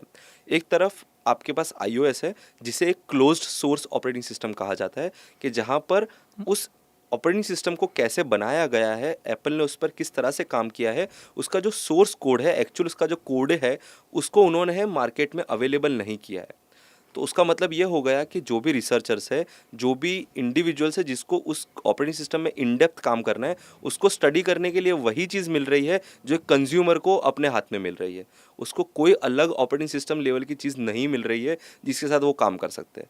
अब ऑन दी अदर हैंड अगर आप एंड्रॉयड की बात करो तो एंड्रॉयड एक ओपन सोर्स ऑपरेटिंग सिस्टम है। तो जब भी कोई एंड्रॉयड का नया वर्जन लॉन्च होता है तो उसका पूरा का पूरा सोर्स कोड गूगल अपनी वेबसाइट पर प्रोवाइड कर देता है, जिसको यूज़ करके जो थर्ड पार्टी कंपनीज होती है वो अपने वेरिएशंस बनाते हैं। जैसे अगर आप सैमसंग की बात करो वन UI बनाएंगे, अगर आप वन प्लस की बात करो वो अपनी ऑपरेटिंग सिस्टम बना रहे, वीवो है वो अपना बना रहे। तो ये सारी कंपनीज वो सोर्स कोड जो प्रोवाइड किया गया है उसको यूज़ करके अपना वेरिएशन बनाते हैं ताकि वो उनके फ़ोन के लिए काम कर सके। But at the same time कोई इंडिविजुअल को अगर वो सोर्स कोड डाउनलोड करना है तो वो भी वो कर सकते हैं। तब वहाँ पर सिनारियो ये क्रिएट होता है कि अगर आप मुझे अपने घर का एक्सेस नहीं दोगे तो आपके घर की कहाँ पर कौन सी तिजोरी में आपने पैसा रखा हुआ है मुझे शायद पता नहीं चल पाएगा। तो मेरे लिए आपके घर में आके चोरी करना थोड़ा डिफिकल्ट काम बन जाता है। ऑन दी अदर हैंड अगर आपने मुझे आपके पूरे घर की ब्लूप्रिंट दे दी है, आपने मुझे बता दिया है कि आपकी जो तिजोरी है जिसमें आप पैसे रखते हो आपने वो कहाँ पर हाइड करके रखी हुई है, तो फिर मेरे लिए थोड़ा काम ईजी हो जाता है। तो मैं यहाँ पर कहना क्या चाहता हूँ कि अगर कोई चीज़ सोर्स कोड पब्लिकली अवेलेबल रहता है तो वो सिनेरियो के अंदर रिसर्चर्स अपनी रिसर्च बहुत डेप्थ में कर सकते हैं, तो उसमें उनको वल्नरेबिलिटी मिलने के चांसेस बढ़ जाते हैं। तो वो सिनेरियो के अंदर iOS के पास सिक्योरिटी बेटर रहती है compare to Android, because iOS का सोर्स कोड लोगों को नहीं मिलता है तो उसको रिसर्च नहीं कर सकते, और उसी वजह से एंड्रॉयड के अंदर उन्हें वो मंथली सिक्योरिटी अपडेट प्रोवाइड करते रहना पड़ता है ताकि ऐसी कोई सिनारियो क्रिएट ना हो जाए, जिसके जगह पर आप अगर iOS में देखोगे तो वो once in a while update देकर अपनी सिक्योरिटी पैच करते हैं। ऑफ कोर्स iOS में भी काफ़ी हद तक सिक्योरिटी फ्लॉज आते ही है, ऐसा नहीं है कि नहीं आते। तो ये दोनों सिनारियो रहते हैं ऑपरेटिंग सिस्टम लेवल पे। अब दूसरा एक लेवल आता है इसके अंदर आपका एप्लीकेशन इंस्टॉलेशन का। अब जैसे iOS के अंदर अगर आपको एप्लीकेशन इंस्टॉल करनी है, सो अगर हम लोग पर्टिकुलरली अभी इंडिया की बात करें तो एज ऑफ नाउ हमें किसी वेबसाइट पर से एप्लीकेशन डाउनलोड करके इंस्टॉल करने की परमिशन iOS नहीं देता है। अगर आपको एक एप्लीकेशन यूज़ करनी है तो अगर वो ऐप स्टोर पे अवेलेबल है तो ही आप उसको यूज़ कर पाओगे, वरना आप नहीं यूज़ कर पाओगे।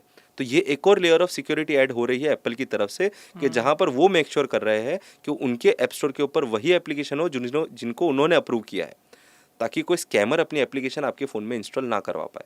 अगर ऑन दी अदर हम एंड्रॉयड की बात करें तो अगर आपको प्ले स्टोर पे कोई एप्लीकेशन नहीं मिल रही है तो दूसरे 5 एप्लीकेशन के स्टोर अवेलेबल है जहाँ से आप उस एप्लीकेशन को डाउनलोड कर सकते हो। 17 वेबसाइट अवेलेबल है जहाँ पर जाकर आप एपीके डाउनलोड करके अपने फ़ोन में इंस्टॉल कर सकते हो। तो ये एक पूरा का पूरा गेटवे ओपन कर देता है आपके फ़ोन की तरफ, जहाँ पर स्कैमर आपको आकर आपको इजीली टारगेट कर सकते हैं।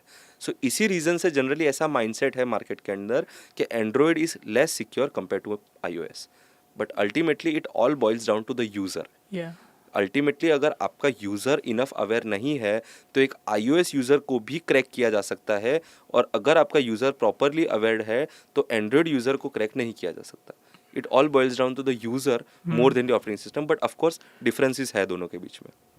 तो सर आपने बताया कि एंड्रॉयड और वर्सेस ये जो दोनों का सिक्योरिटी के बारे में, तो वो कौन कौन सी चीज़ें हैं जो उसके मालवेयर के अंदर में आती है, लाइक विच कैन बी हम मतलब टाइप ऑफ मालवेयर की बात करें, Yes. यस, सो काफ़ी सारे टाइप के मालवेयर एग्जिस्ट करते हैं अगर हम लोग फाइल्ड में देखें तो अगर मैं आपको वन बाय वन बाइफर्केशन दूँ तो सबसे कॉमन टाइप ऑफ मालवेयर जो एग्जिस्ट करता है जिसे हम लोग वायरस बोलते हैं, जो अब तो सिनोनिम हो चुका है काफ़ी हद तक मालवेयर के लिए। सो जिसका काम अल्टीमेटली होगा कि आपके सिस्टम को स्लो कर देगा।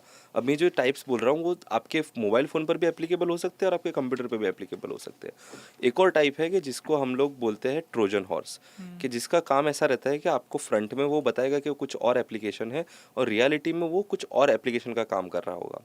एक और आपके लिए टाइप रहता है स्पाईवेयर के नाम से। अब स्पाईवेयर का काम क्या रहता है कि हमारे कोई भी डिवाइस हो, आपका मोबाइल फ़ोन हो या तो फिर आपका लैपटॉप हो, उस डिवाइस के अंदर काफ़ी सारे इनपुट मेथड्स होंगे। अब जैसे इनपुट मेथड से मेरा मतलब क्या है कि अगर जैसे मैं लैपटॉप की बात करूँ तो आपका कीबोर्ड है, आपका माउस है, आपका ईयरफोन है, आपका कैमरा है जो वेबकैम है आपका, ये आपके इनपुट मेथड है जिसको यूज़ करके आप अपने लैपटॉप को डेटा प्रोवाइड कर रहे हैं। आपके मोबाइल फ़ोन में भी सिमिलर चीज़ें एग्जिस्ट करती है कि आपका माइक्रोफोन हो गया, आपका कैमरा हो गया और आपकी स्क्रीन हो गई जहाँ पर आप टच कर रहे हो। सो अब ये सिनेरियो में क्या होगा कि एक स्पाईवेयर आपके डिवाइस में इंस्टॉल हो सकता है कि जो आपके कीस्ट्रोक को, आपके माइक्रोफोन को, आपके कैमरा को एक्सेस करके आपकी परमिशन के बिना, आपकी अवेयरनेस के बिना वहाँ से डेटा को एक्सेस कर लेगा। अब जैसे आप लैपटॉप के सामने बैठ के कुछ कर रहे होंगे और वो चीज़ को वो रिकॉर्ड कर लेगा और वो चीज़ को यूज़ करके फिर आपको शायद ब्लैकमेल भी किया जा सकता है, या तो फिर अगर आपने आपके कीबोर्ड को यूज़ करके आपकी बैंकिंग डिटेल्स को एंटर किया था आपकी बैंक की वेबसाइट पर, तो अब उन्होंने वो चीज़ को कैप्चर कर लिया है तो आपकी बैंकिंग डिटेल यूज़ करके भी आपके साथ कुछ कर सकते हैं वो। सो ऐसे स्पाईवेयर भी एग्जिस्ट करते हैं। फिर नेक्स्ट आपकी कैटेगरी आती है रैंसमवेयर, जो कि मोबाइल फ़ोन में रेयरली देखे जाते हैं बट लैपटॉप्स में मतलब कंप्यूटर्स में बहुत कॉमन रहते हैं। और 2018 के आसपास ये वर्ड इंटरनेट पर बहुत बूम हुआ था because of one ransomware known as WannaCry, जिसकी वजह से आपको शायद काफ़ी लोगों को दुनिया में पता चला था कि रैंसमवेयर करके भी कोई मालवेयर होते हैं। अब रैंसमवेयर को अगर हम वर्ड ब्रेकआउट करें तो it basically says ransom malware, जहाँ पर रैंसम का मतलब होता है फिरौती अगर हम लोग हिंदी में बोले तो। सो इसमें यहाँ पर हम लोग को लिटरल मीनिंग क्या हो रहा है कि आपके डेटा को किडनैप कर लिया गया है और आपके पास से उसके लिए पैसे मांगे जा रहे हैं, इसीलिए इस मालवेयर को रैंसमवेयर कहा जाता है। तो ये करेगा कि आपके सिस्टम में इंस्टॉल हो जाएगा और आपका जितना भी डेटा है वो डेटा को वो इनक्रिप्ट कर देगा और आपको एक वॉलपेपर के ऊपर लिखा हुआ मिलेगा कि अगर आपको आपका डेटा को डिक्रिप्ट करना है तो इस एड्रेस के ऊपर इतने बिटकॉइन भेज दीजिए। अगर आप एक बार इतने बिटकॉइन भेज दो तो ये वाली ईमेल आईडी पर मुझे कंफर्मेशन देना, मैं आपको डिक्रिप्शन की की दे दूंगा। सो ऐसा टाइप के काफ़ी सारे मालवेयर एग्जिस्ट करते हैं जिससे आपको बच के रहने की ज़रूरत है। और इसी रीज़न से मैं आपको बता रहा था कि अगर आपको जनरल अवेयरनेस नहीं है तो आपको एंटीवायरस हमेशा रखना चाहिए ताकि आपको ऐसे मालवेयर से बचाया जा सके। एक बड़ा रीज़न इसके पीछे ये है कि इंटरनेट की एक बुरी चीज़ है, आपने भी सबने कभी कभी सुना होगा इसके बारे में, कि एक बार कोई चीज़ इंटरनेट पर पहुंच जाती है तो वो हमेशा इंटरनेट पर रहती है, राइट? आपने सुना होगा। सो अब ये चीज़ अप्लाई होती है मालवेयर के पीछे भी, कि अगर किसी क्रिएटर ने अपना मालवेयर आज से 15 साल पहले क्रिएट किया था और उसने इंटरनेट पर कहीं पर रख दिया था उस मालवेयर को, तो शायद गवर्नमेंट ने कहीं पर तो अक्रॉस द वर्ल्ड उस क्रिएटर को पकड़ के जेल में डाल दिया है, पर वो मालवेयर अभी भी इंटरनेट पे घूम रहा है। तो वो सिनेरियो में क्या होगा कि कभी कहीं घूमते हुए आप ऐसे एक रैंसमवेयर पास पहुंच गए कि जो रैंसमवेयर का क्रिएटर तो जेल में है, पर आपके सिस्टम में वो रैंसमवेयर इंस्टॉल हो चुका है। अब आपको वॉलपेपर पे दिख रहा है कि मुझे बिटकॉइन भेजो, मैं आपको ईमेल में आपको डिक्रिप्शन की दूंगा, पर वो डिक्रिप्शन की आपको देगा कैसे? वो तो जेल में बैठा हुआ है। सो वो सिनेरियो में हमें हमेशा ध्यान रखना है कि अगर ऐसा एंटीवायरस सॉफ्टवेयर होता हमारे पास, तो अगर ऐसा कोई 15 साल पुराना रैंसमवेयर हो तो हमें उससे वो प्रिवेंट कर पाया होता। सो इसी रीज़न से ऐसे सॉफ्टवेयर आपको हमेशा सिक्योर रखते हैं ऐसे टाइप ऑफ मालवेयर से। Okay sir, I want to go into hacking, कि अगर फ़ोन या लैपटॉप हैक हुआ है तो what is the like common symptoms, या फिर क्योंकि कई बार लोगों वंस आई रिसेंटली रियलाइज, मेरे एक फ्रेंड ने शेयर किया था कि like sometimes you don't even realise कि तुम्हारा कुछ डेटा बैकग्राउंड से जा रहा है, राइट? कुछ हैक हो चुका है but you don't even have awareness of it, तो आपको पता ही नहीं चलता है, वो चीज़ बैकग्राउंड में चले जा रही है। So what are the symptoms कि जिससे पता चले कि कोई डिवाइस हैक हो चुका है? ओके, सो अगर मैं इस क्वेश्चन को दो कैटेगरी में रखूं, जैसे अगर हम लोग पहले कंप्यूटर की बात कर लें, तो हमेशा एक कंप्यूटर सिस्टम के अंदर आपके रिसोर्सेज है, कि आपका प्रोसेसर है, आपकी रैम है, आपकी स्टोरेज है, जो आपकी जनरली यूज़ होने वाली है आपकी रूटीन लाइफ में। आपका नेटवर्क कार्ड भी होगा जो भी आपका यूज़ होने वाला है रूटीन लाइफ में। अब जब भी आप ऐसा कुछ यूजेज कर रहे हो और आपको सडनली ऐसा फील हो रहा है कि पहले की कंपैरिजन में आपका कंप्यूटर अब थोड़ा स्लो चल रहा है, या तो आपको इंटरनेट पर चाहिए वैसी स्पीड नहीं मिल रही है, सो हमेशा आपको ऐसा सजेशन दूंगा कि आप रिसोर्स मैनेजर या टास्क मैनेजर जो भी आपके लैपटॉप के अंदर है, बीट विंडोज़, मैक और लिनक्स, सब में ये चीज़ रहती है, आप उसको ओपन करके एक बार सिर्फ चेक कर लीजिए कि कौन सी एप्लीकेशन है कि जो अभी ये रिसोर्सेज को ऑक्यूपाई कर रही है। काफ़ी हद तक आपको वहाँ से एक रियलाइजेशन मिल जाएगा कि कुछ तो गड़बड़ चल रही है। जैसे अगर आप सिर्फ रूटीन लाइफ में आप ब्राउज़र यूज़ करते हो, आप लेट्स से अगर आप एक्सेल यूज़ कर रहे हो, वर्ड यूज़ कर रहे हो, तो आपका 50 60 70% प्रोसेसर यूजेज नहीं होने वाला है। अगर आपको वहाँ पर दिख रहा है कि कोई एप्लीकेशन आपका ऐसा यूजेज कर रही है, तो वो सिनेरियो में आपको पता चल जाना चाहिए कि आपके सिस्टम में कुछ तो गलत हो रहा है। अगर आपका सिस्टम आइडल बैठा हुआ है और कोई रैंडम एप्लीकेशन बैकग्राउंड में आपका इंटरनेट यूजेज कर रही है, तो उससे भी आपको रियलाइजेशन हो जानी चाहिए कि आपके लैपटॉप के अंदर कुछ तो गलत चल रहा है। तो वो सिनेरियो के अंदर आपको इमीडिएटली अपने लैपटॉप को पूरा स्कैन करना चाहिए किसी अच्छे सॉफ्टवेयर के थ्रू, किसी अच्छे मालवेयर एनालिसिस के थ्रू, और जिससे आपको पता चल पाए कि अगर ऐसा कुछ मालिशियस सॉफ्टवेयर आपके सिस्टम में एग्जिस्ट करता है या नहीं। ऑफ कोर्स काफ़ी सारे ऐसे मालवेयर है कि जो अभी भी अच्छे अच्छे एंटीवायरस सॉफ्टवेयर शायद डिटेक्ट ना कर पाए, और शायद आपको वो सिनेरियो के अंदर फॉर्मेट तक जाना पड़ सकता है आपके लैपटॉप के लिए। सो इसलिए मैं हमेशा आपको एडवाइस ये चीज़ की करूँगा कि हो सके तो आप अपनी चीज़ों का बैकअप लेकर रखा करें। अब उसको लोकल बैकअप लेना है तो आप लोकल बैकअप ले सकते हो, अगर आपको क्लाउड बैकअप लेना है आप क्लाउड बैकअप ले सकते हो। It is completely up to you. और अगर अब मैं मोबाइल फ़ोन्स की बात करूँ, तो मोबाइल फ़ोन्स के अंदर एटलीस्ट अभी रिसेंट सिनेरियो में वैसा हो चुका है कि जितने भी ऑपरेटिंग सिस्टम है, आप iOS की बात करो या एंड्रॉयड की बात करो, तो वो काफ़ी हद तक चीज़ों को बैकग्राउंड में रन होने से बहुत प्रिवेंट करते हैं। अगर आपकी एप्लीकेशन रन नहीं हो रही है, अगर आपकी वो रिसेंट टैब्स में नहीं है, तो शायद चांस है कि उसको आपके किसी भी कंपोनेंट का एक्सेस बैकग्राउंड में नहीं मिल रहा होगा। इंटरनेट का भी एक्सेस शायद अगर आपने डिसेबल नहीं किया है तो मिल रहा होगा, बट बाकी कोई चीज़ का एक्सेस नहीं मिल रहा होगा। और अगर हम लोग इंडिविजुअल कंपोनेंट की बात करें, तो जैसे अगर आपने रिसेंटली नोटिस किया हो, तो iOS और एंड्रॉयड दोनों के अंदर ऐसा फीचर डाल दिया गया है कि अगर कोई एप्लीकेशन आपका माइक्रोफोन या कैमरा यूज़ कर रही है, तो आपको स्टेटस बार में उसका कलर के थ्रू बताया जाएगा कि ये एप्लीकेशन आपका अभी कैमरा यूज़ कर रही है, ये एप्लीकेशन आपका अभी माइक्रोफोन यूज़ कर रही है। तो ये दो मेन जो कंपोनेंट है, इससे आपको पता चल सकता है अगर बैकग्राउंड में कोई मालवेयर आपका कोई कंपोनेंट यूज़ कर रहा है तो। और अगर हम लोग गैलरी की बात करें, तो अगर आपने ऑब्जर्व किया हो तो दोनों ऑपरेटिंग सिस्टम जो मेजरली यूज़ हो रही है, दोनों में एक ऐसी फंक्शनलिटी डाल दी गई है कि आप पूरी गैलरी की एक्सेस दिए बिना आप एक एप्लीकेशन को कुछ फोटोज़ का एक्सेस दे सकते हो। तो जैसे अगर मुझे कोई एक एप्लीकेशन के अंदर कुछ ही फोटोज़ का काम है, तो मैं उस एप्लीकेशन को सिर्फ उसी फोटोज़ का एक्सेस दूँ, ताकि उसके पास कोई अननेसेसरी एक्सेस ना हो और उसकी वजह से आपका कोई भी डेटा किसी एप्लीकेशन के थ्रू किसी के पास पहुंच ना जाए। सो ये जनरली मेथड्स रहेगी जिसके थ्रू आप अपने आप को सिक्योर कर सकते हो। आपको पता चल सकता है अगर कोई एप्लीकेशन आपके वहाँ पर इंस्टॉल हो गई है तो। जनरली जब मोबाइल फ़ोन्स के अंदर कोई मालवेयर आते हैं, तो उनमें उन लोगों ने ऐसी मेथड रखी हुई होती है जिसके थ्रू वो आपके ऐप ड्रॉअर में नहीं दिखेंगे। तो अगर आपको ऐसा लग रहा है कि आपके फ़ोन में कुछ इंस्टॉल हो चुका है, तो हमेशा सेटिंग में जाकर वहाँ पर से आपको ऐप लिस्ट में चेक करना होगा कि वहाँ पर कोई एप्लीकेशन ऐसी दिख रही है जिसके बारे में आपको नहीं पता है और वो इंस्टॉल्ड है। अगर आपको ऐसी एप्लीकेशन दिखती है तो आपको उसको इमीडिएटली अनइंस्टॉल कर देना चाहिए। तो सर ये सारी चीज़ें हो गई जिससे जो मतलब जो ये फिशी चीज़ें करते हैं वो लोग आपका डेटा लेते हैं। यस। तो ये डेटा का क्या यूज़ हो सकता है, मतलब what are the use, what क्या वो डेटा उनके पास आ गया तो उसके बाद ये किस तरीके से यूज़ होता है जो लोगों को हार्म कर सकता है? सो अगर जैसे हम लोग जो डेटा वो लोग कलेक्ट कर रहे हैं उसकी अगर हम लोग बात करें तो काफ़ी सारे अलग अलग डिफरेंट मेथड्स है जिसके थ्रू वो उसमें से बेनिफिट कर सकते हैं। ऑफ कोर्स कोई बेनिफिट्स के अलावा वो आपके डेटा का कुछ करना ही नहीं चाहते, उनको बेनिफिट ही चाहिए। एंड मोस्ट केसेस में वो मॉनेटरी बेनिफिट ही रहता है। अब वो या तो आपके पास से डायरेक्टली मॉनेटरी बेनिफिट उठाना चाहेंगे या तो फिर इनडायरेक्टली कंपनीज के पास से मॉनेटरी बेनिफिट लेंगे आपके डेटा को बेचकर। सो ये दो सिनेरियो रहते हैं। जैसे फॉर एग्जांपल कि आपको किसी स्पाईवेयर के थ्रू आपकी कोई चीज़ की रिकॉर्डिंग उन्होंने कर ली है, तो शायद वो आपको डायरेक्ट अप्रोच करेंगे और कहेंगे कि आप हमें XYZ अमाउंट दीजिए, वरना हम आपके कॉन्टैक्ट को ये सारी की सारी वीडियो भेज देंगे, क्योंकि आपके मोबाइल में से हमने कॉन्टैक्ट भी कॉपी कर लिए है।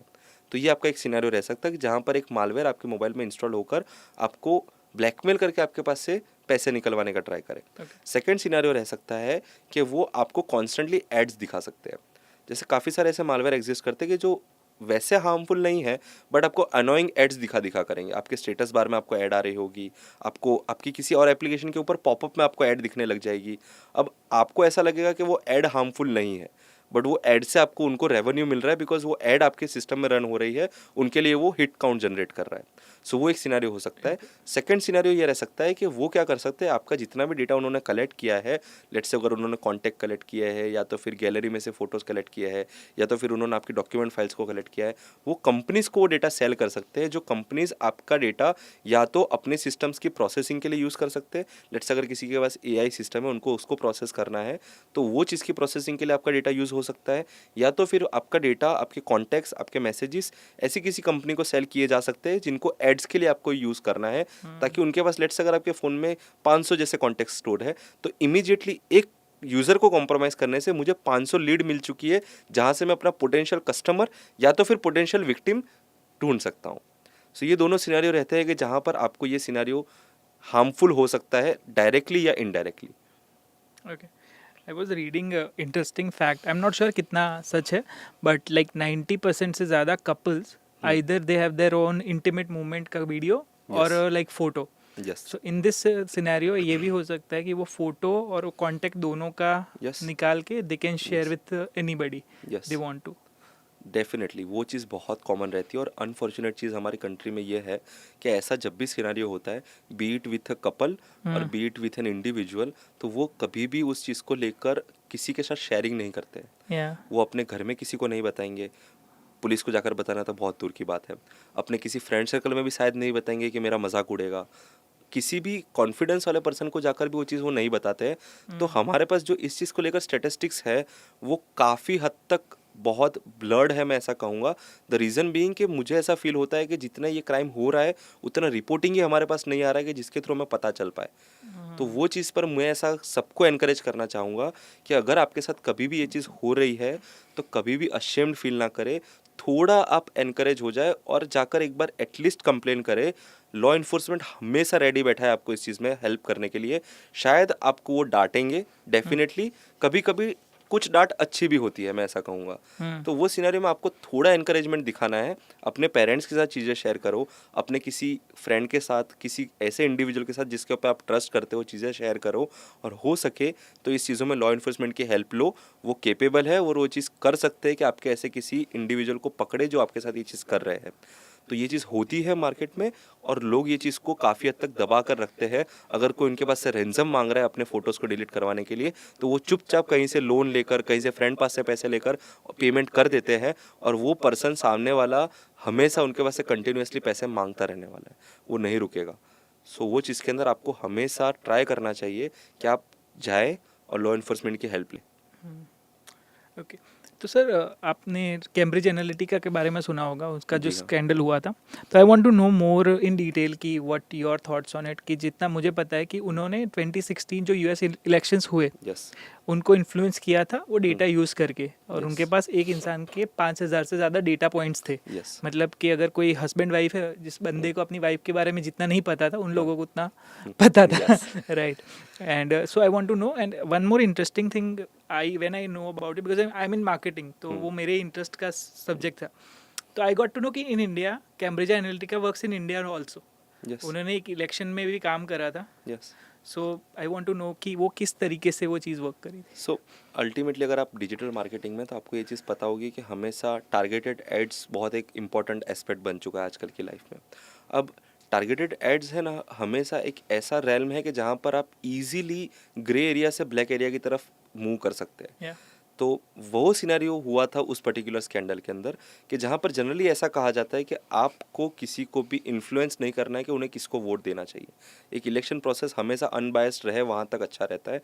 सो वो सिनेरियो में वही चीज़ हुई थी कि उन्होंने काफ़ी सारे इंडिविजुअल्स के डेटा पॉइंट्स को कलेक्ट करके एक पूरा ग्राफ बनाया हुआ था कि वो किस टाइप की वीडियोस देखते हैं, उनके कौन से रिलेटिव्स है, वो कहाँ पर जाते हैं, कहाँ पर मूव करते हैं, कौन सी टाइप की गेम्स खेलते हैं, कौन सी टाइप का डेटा एक्सेस करते हैं, कौन सी टाइप के लोगों के साथ उनका बातचीत रहती है, क्या बातचीत रहती है, कैसा कमेंट में इंटरेक्शन है, कैसा लाइक इंटरेक्शन है। और वो सारी चीज़ों के सिनारियो पर उन्होंने टारगेटेड एड्स शो करना शुरू किया था फॉर दी पॉलिटिकल पर्पसेस। सो वो पूरा का पूरा वो एक सिनारियो क्रिएट हो गया था कि जहाँ पर private data of the individuals were compromised to show the political ads to the individual, ताकि वो इलेक्शन के रिजल्ट को मैनिपुलेट किया जा सके with trying to stay in that grey area. अब वो ऐसा रहा था कि आप उसको ग्रे एरिया एग्जैक्टली डिफाइन नहीं कर सकते, बिकॉज वो सिनेरियो के अंदर आप कर क्या रहे हैं कि आप किसी इंडिविजुअल की बातों को, किसी इंडिविजुअल के इंटरेक्शन के बेस पर आपने उसकी एक अल्टीमेटली प्रोफाइल बना ली है या कि वो पर्सन क्या करता है, कहाँ बैठता है, कहाँ नौकरी करता है, उसका रूटीन क्या है, कब कॉफ़ी पीने जाता है, कब किससे बात करता है, और उसके बेस पर आप उसको बता रहे हो कि भाई तुम्हें डेमोक्रेटिक पार्टी को वोट देना है या रिपब्लिक पार्टी को वोट देना है। सो वो सिनेरियो वहाँ पर एक क्रिएट हो गया था कैम्ब्रिज एनालिटिका के थ्रू। ऑफ कोर्स ये चीज़ काफ़ी हद तक होती है सारी कंट्रीज़ में, बट उसके अंदर जनरली वो लोग इतने हद तक पर्सनलाइज डेटा को यूटिलाइज नहीं करते हैं टू इन्फ्लुएंस द डिसीजन। या जहाँ पर काफ़ी हद तक वैसा रहता है कि आपको ब्लैक एंड वाइट एड्स दिखाई जाएगी, आप किसी पॉलिटिकल पार्टी के बारे में बात कर रहे हैं कि नहीं कर रहे हैं, आपको आपके फीड में ऐड दिखने वाली है। या तो काफ़ी हद तक डिजिटल मार्केटिंग में हमारे कंट्री में ऐसा किया जाता है, अभी तक जो ऑब्जर्वेशन रही है कि वहाँ पर टारगेटेड एड्स पॉलिटिकल पार्टी की नहीं रहती है, वो targeted ads across the larger audience होती है। अगर आप ऐसा कर रहे हो कि आप किसी एक एक्स पार्टी के बारे में जाकर सोशल मीडिया पे ज़्यादा डिस्कशन कर रहे हो, तो वैसा नहीं होने वाला है कि आपको दूसरे दिन से वाई पार्टी की एडवर्टाइजमेंट ज़्यादा दिखना शुरू हो जाए। सो वैसी चीज़ें अभी हमारे कंट्री में नहीं हो रही है। सो थैंकफुली ये चीज़ हमारी कंटिन्यू रहेगी होपफुली। ओके।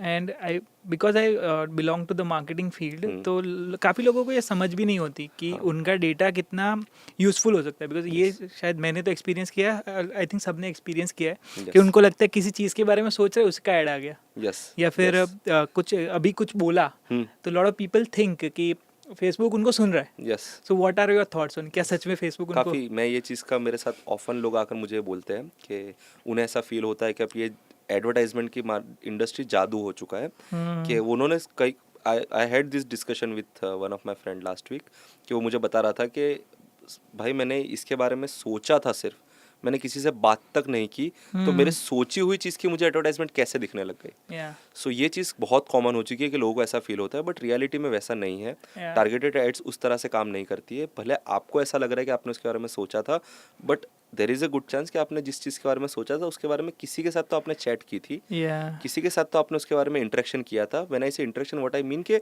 आपने शायद एक गूगल सर्च ही सिर्फ कर लिया हो, या या तो फिर आपने एक सिंपल सा किसी को चैट में लिख के दे दिया हो कि मैं इसके बारे में सोच रहा हूँ।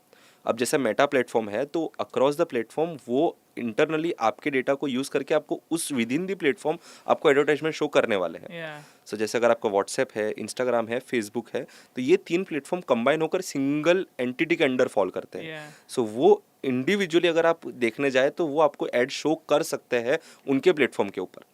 तो वो सिनेरियो हमेशा रहता है कि जैसे अगर आपने ऐसा किया हुआ हो कि इंस्टाग्राम के अंदर आप किसी के साथ चैट कर रहे हो, जहाँ पर आपने ऐसा बोला कि यार मॉनसून का सीज़न आने वाला है और मुझे अम्ब्रेला की ज़रूरत है, मैंने अभी तक अम्ब्रेला परचेज़ नहीं की है, तो शायद चांसेस है कि आपको थोड़ी ही देर में आपको अम्ब्रेला के एड्स दिखना शुरू हो जाएंगे।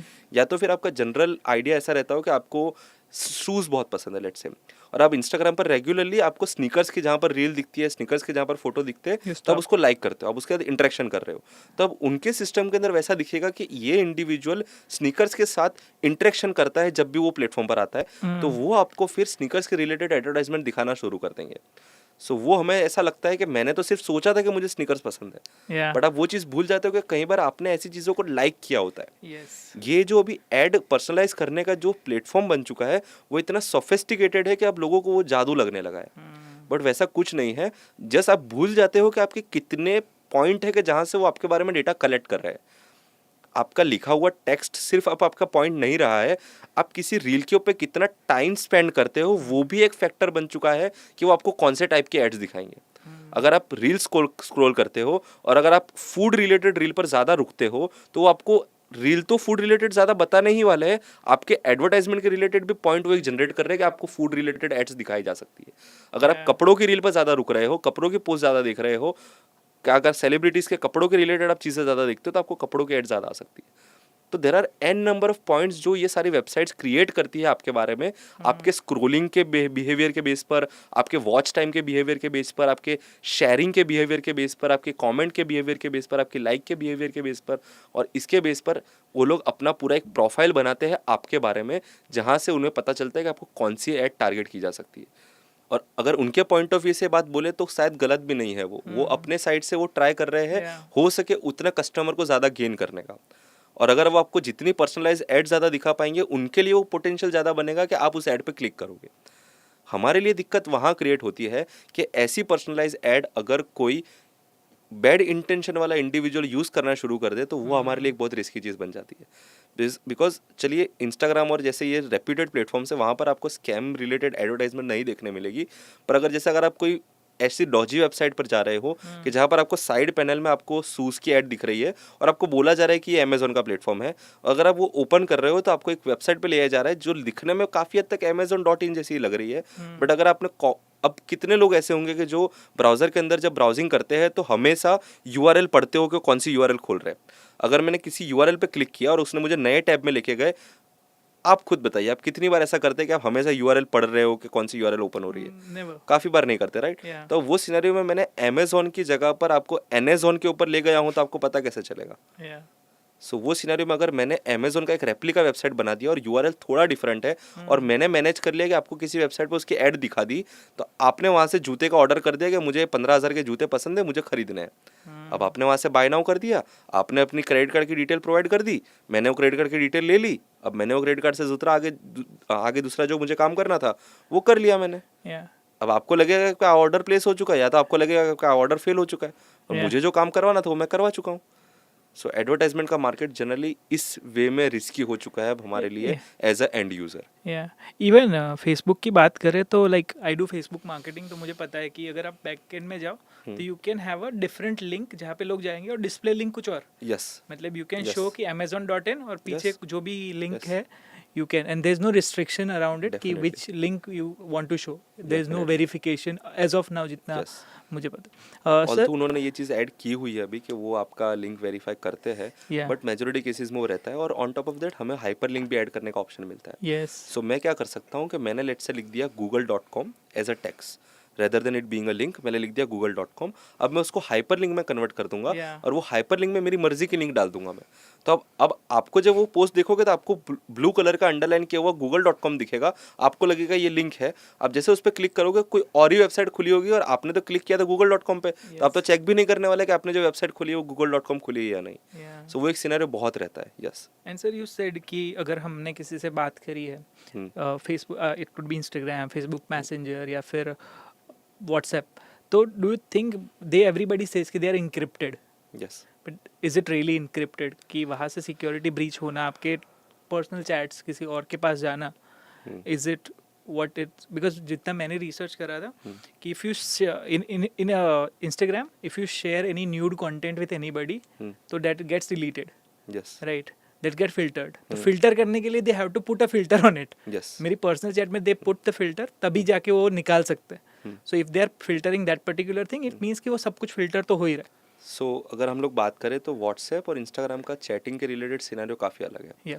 इंस्टाग्राम पे उन्होंने कभी भी एडवर्टाइजमेंट नहीं किया है कि वो end to end encryption provide कर रहे हैं, ओके बिकॉज इंस्टाग्राम का सर्वर बेस्ड कम्युनिकेशन ज़्यादा रहता है। तो जैसे अगर आप देखो तो आपको instagram.com अगर आप वेबसाइट में खोलो या इंस्टाग्राम मोबाइल में खोलो, आप चैटिंग साइमल्टेनियसली कर सकते हो। वो सेम चीज़ें अभी अभी रिसेंटली व्हाट्सएप में आनी शुरू हुई है, बट वो भी आप QR कोड के लॉगिन के बिना नहीं कर सकते। सो व्हाट्सएप के अंदर जनरली उन्होंने एंड टू एंड इंक्रिप्शन का फॉर्मूला रखा हुआ है कि जहाँ पर आपके और आपकी जिस इंडिविजुअल के साथ आपकी बात चल रही है उसके बीच में आपकी पूरी चैट सिक्योर्ड रहेगी, इनक्रिप्टेड रहेगी। सो वो सिनेरियो में मैं ऐसा कह सकता हूँ कि व्हाट्सएप आपको काफ़ी हद तक एक सेंस ऑफ सिक्योरिटी प्रोवाइड करता है। ऑन दी अदर हैंड आपको वो इंस्टाग्राम पर सेम लेवल ऑफ सिक्योरिटी नहीं मिलेगी, और वो लोग उस चीज़ को एडवर्टाइजमेंट भी नहीं कर रहे हैं कि वो लोग वहाँ पर वो सिक्योरिटी दे रहे हैं। अब अगर हम लोग बात करें कि वो डेटा कितना हद तक सिक्योर है, so it's Meta ultimately, so use with caution. Yes yes. Okay, जहाँ तक बात हुई डेटा की, one thing I was like last year I talk to a psychologist and he is like कि give me enough data and I can change behaviour of anybody.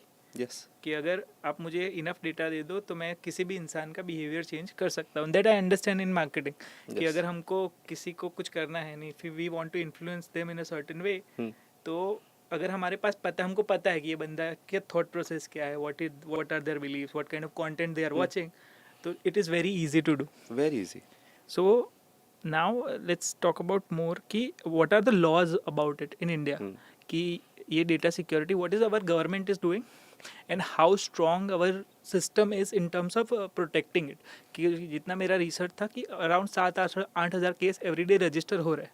I am not sure कि कितने, और जैसा आपने कहा कि से ज़्यादा केसेस हो गए हाँ, जो रजिस्टर नहीं हो रहे। हाँ, ये सिर्फ साइबर स्पेस में नहीं, इवन अगर आप जनरलाइज भी देखिए तो ये केस का सिनेरियो वही रहता है कि जो भी क्राइम होते हैं वो जितने रजिस्टर हो रहे हैं उससे एटलीस्ट 30-40% ज़्यादा क्राइम हो रहे होते हैं। जो कंपैरिजन है चार्ट उसमें कि अराउंड 100% क्राइम में से अराउंड बेस्ट के सिनेरियो में आपके पास 60% जैसे क्राइम रिपोर्ट हो रहे होंगे, 70% जैसे क्राइम रिपोर्ट हो रहे होंगे on year two year basis. और आपके पास वो बाकी जो 30-40% है वो आपका एस्टिमेशन है।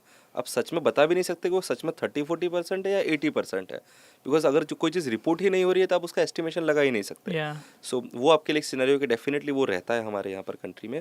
बट अगर हम लोग डेटा प्रोटेक्शन की बात करें तो शायद मेजोरिटी लोगों को शायद ना पता हो जो ये इंडस्ट्री से नहीं है, बट गवर्नमेंट ने लास्ट ईयर ही अगस्त के अंदर एक एक्ट पास किया है इस चीज़ को लेकर, जो सारी कंपनीज जो हमारे यहाँ पर कंट्री में आ रही है उनको ये एक्ट को कंप्लाई करना पड़ेगा, जो हमारे यूज़र के डेटा प्रोटेक्शन के लिए है।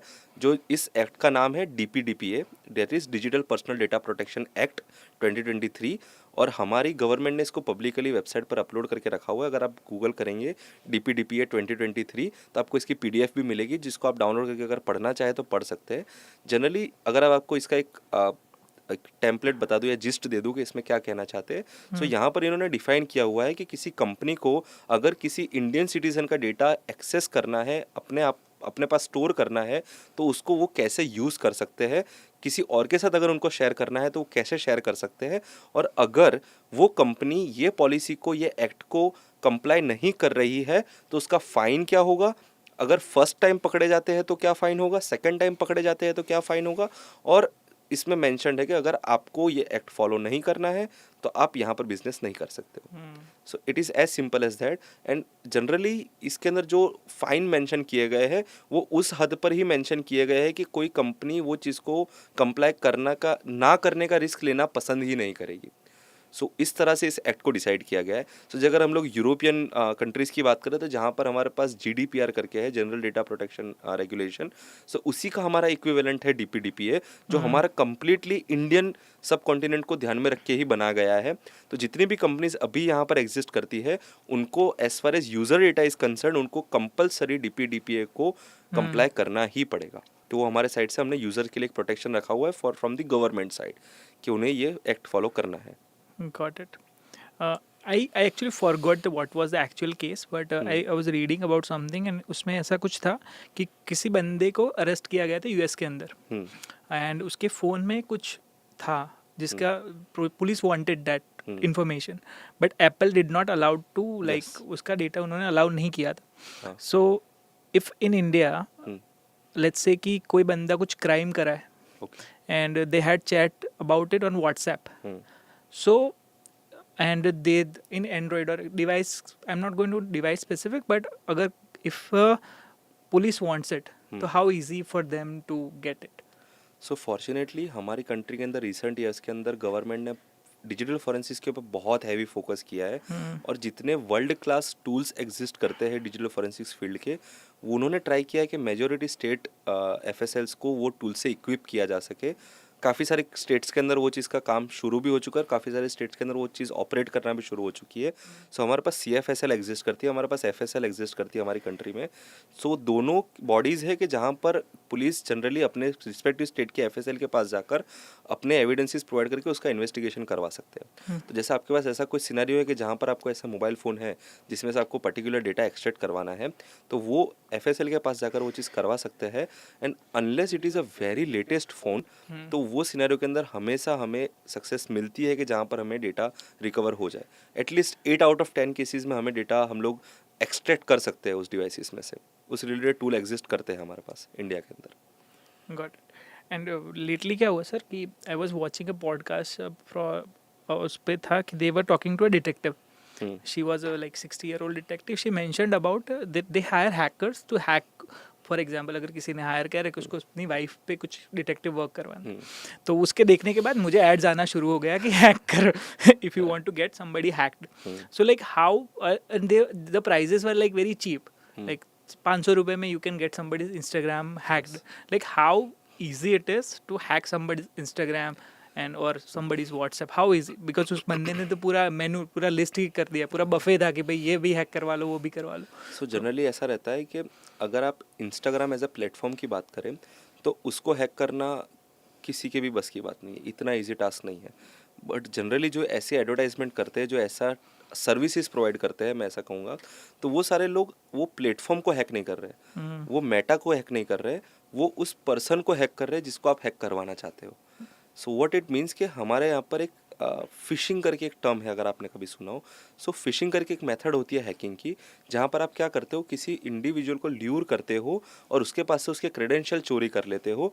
और वो मेथड जनरली ये सारे इंडिविजुअल्स यूज़ करते हैं to compromise somebody's account and to get into their social media platforms. So वो आपका मेटा प्लेटफॉर्म हैक नहीं कर रहे, वो WhatsApp as a company compromise नहीं कर रहे, वो Instagram as a company compromise नहीं कर रहे, वो उस इंडिविजुअल को कॉम्प्रोमाइज़ कर रहे जिसको आप टारगेट करना चाहते थे. सो वो चीज़ करना रिलेटिवली बहुत ईजी है, बिकॉज जनरली हमारे एनवायरनमेंट में लोगों को अवेयरनेस नहीं है कि उन्हें अपने आप को सिक्योर कैसे रखना है. वो ऑफन क्या करेंगे कि वो मल्टीपल प्लेटफॉर्म्स पर सेम पासवर्ड रखेंगे. आई एम श्योर रूम में जितने लोग प्रेजेंट है उसमें से काफ़ी सारे लोगों ने ये चीज़ की होगी कि उनके 17 वेबसाइट पर एक ही पासवर्ड चल रहा होगा, और वो भी उन्होंने सालों साल से चेंज नहीं किया होगा. ऑन टॉप ऑफ दैट आप लोग में से काफ़ी लोग 2 फैक्टर ऑथेंटिकेशन करके एक चीज़ होती है कि जो वो इनेबल नहीं करते हैं. तो इसका मतलब ये हुआ कि द मोमेंट आपका पासवर्ड किसी ने कॉम्प्रोमाइज़ कर दिया तो आपका वो प्लेटफॉर्म का एक्सेस उसके पास इमीडिएटली जा चुका है. तो एक 2 फैक्टर ऑथेंटिकेशन रहता है कि जो अच्छा रहे अगर आप इनेबल कर ले तो, और स्ट्रॉन्ग पासवर्ड यूज़ करें तो जनरली आप ऐसी चीज़ों से बच सकते हैं. ऑन टॉप ऑफ दैट, अगर आपको कोई लिंक भेजता है कि भाई आपको इंस्टाग्राम पे ये रील देखनी है, ये लिंक जाकर आप रील देख लो, तो वो ऐसी सब लिंक को ध्यान से देखें और कैसे लिंक आप ओपन कर रहे हो उसका ध्यान रखें.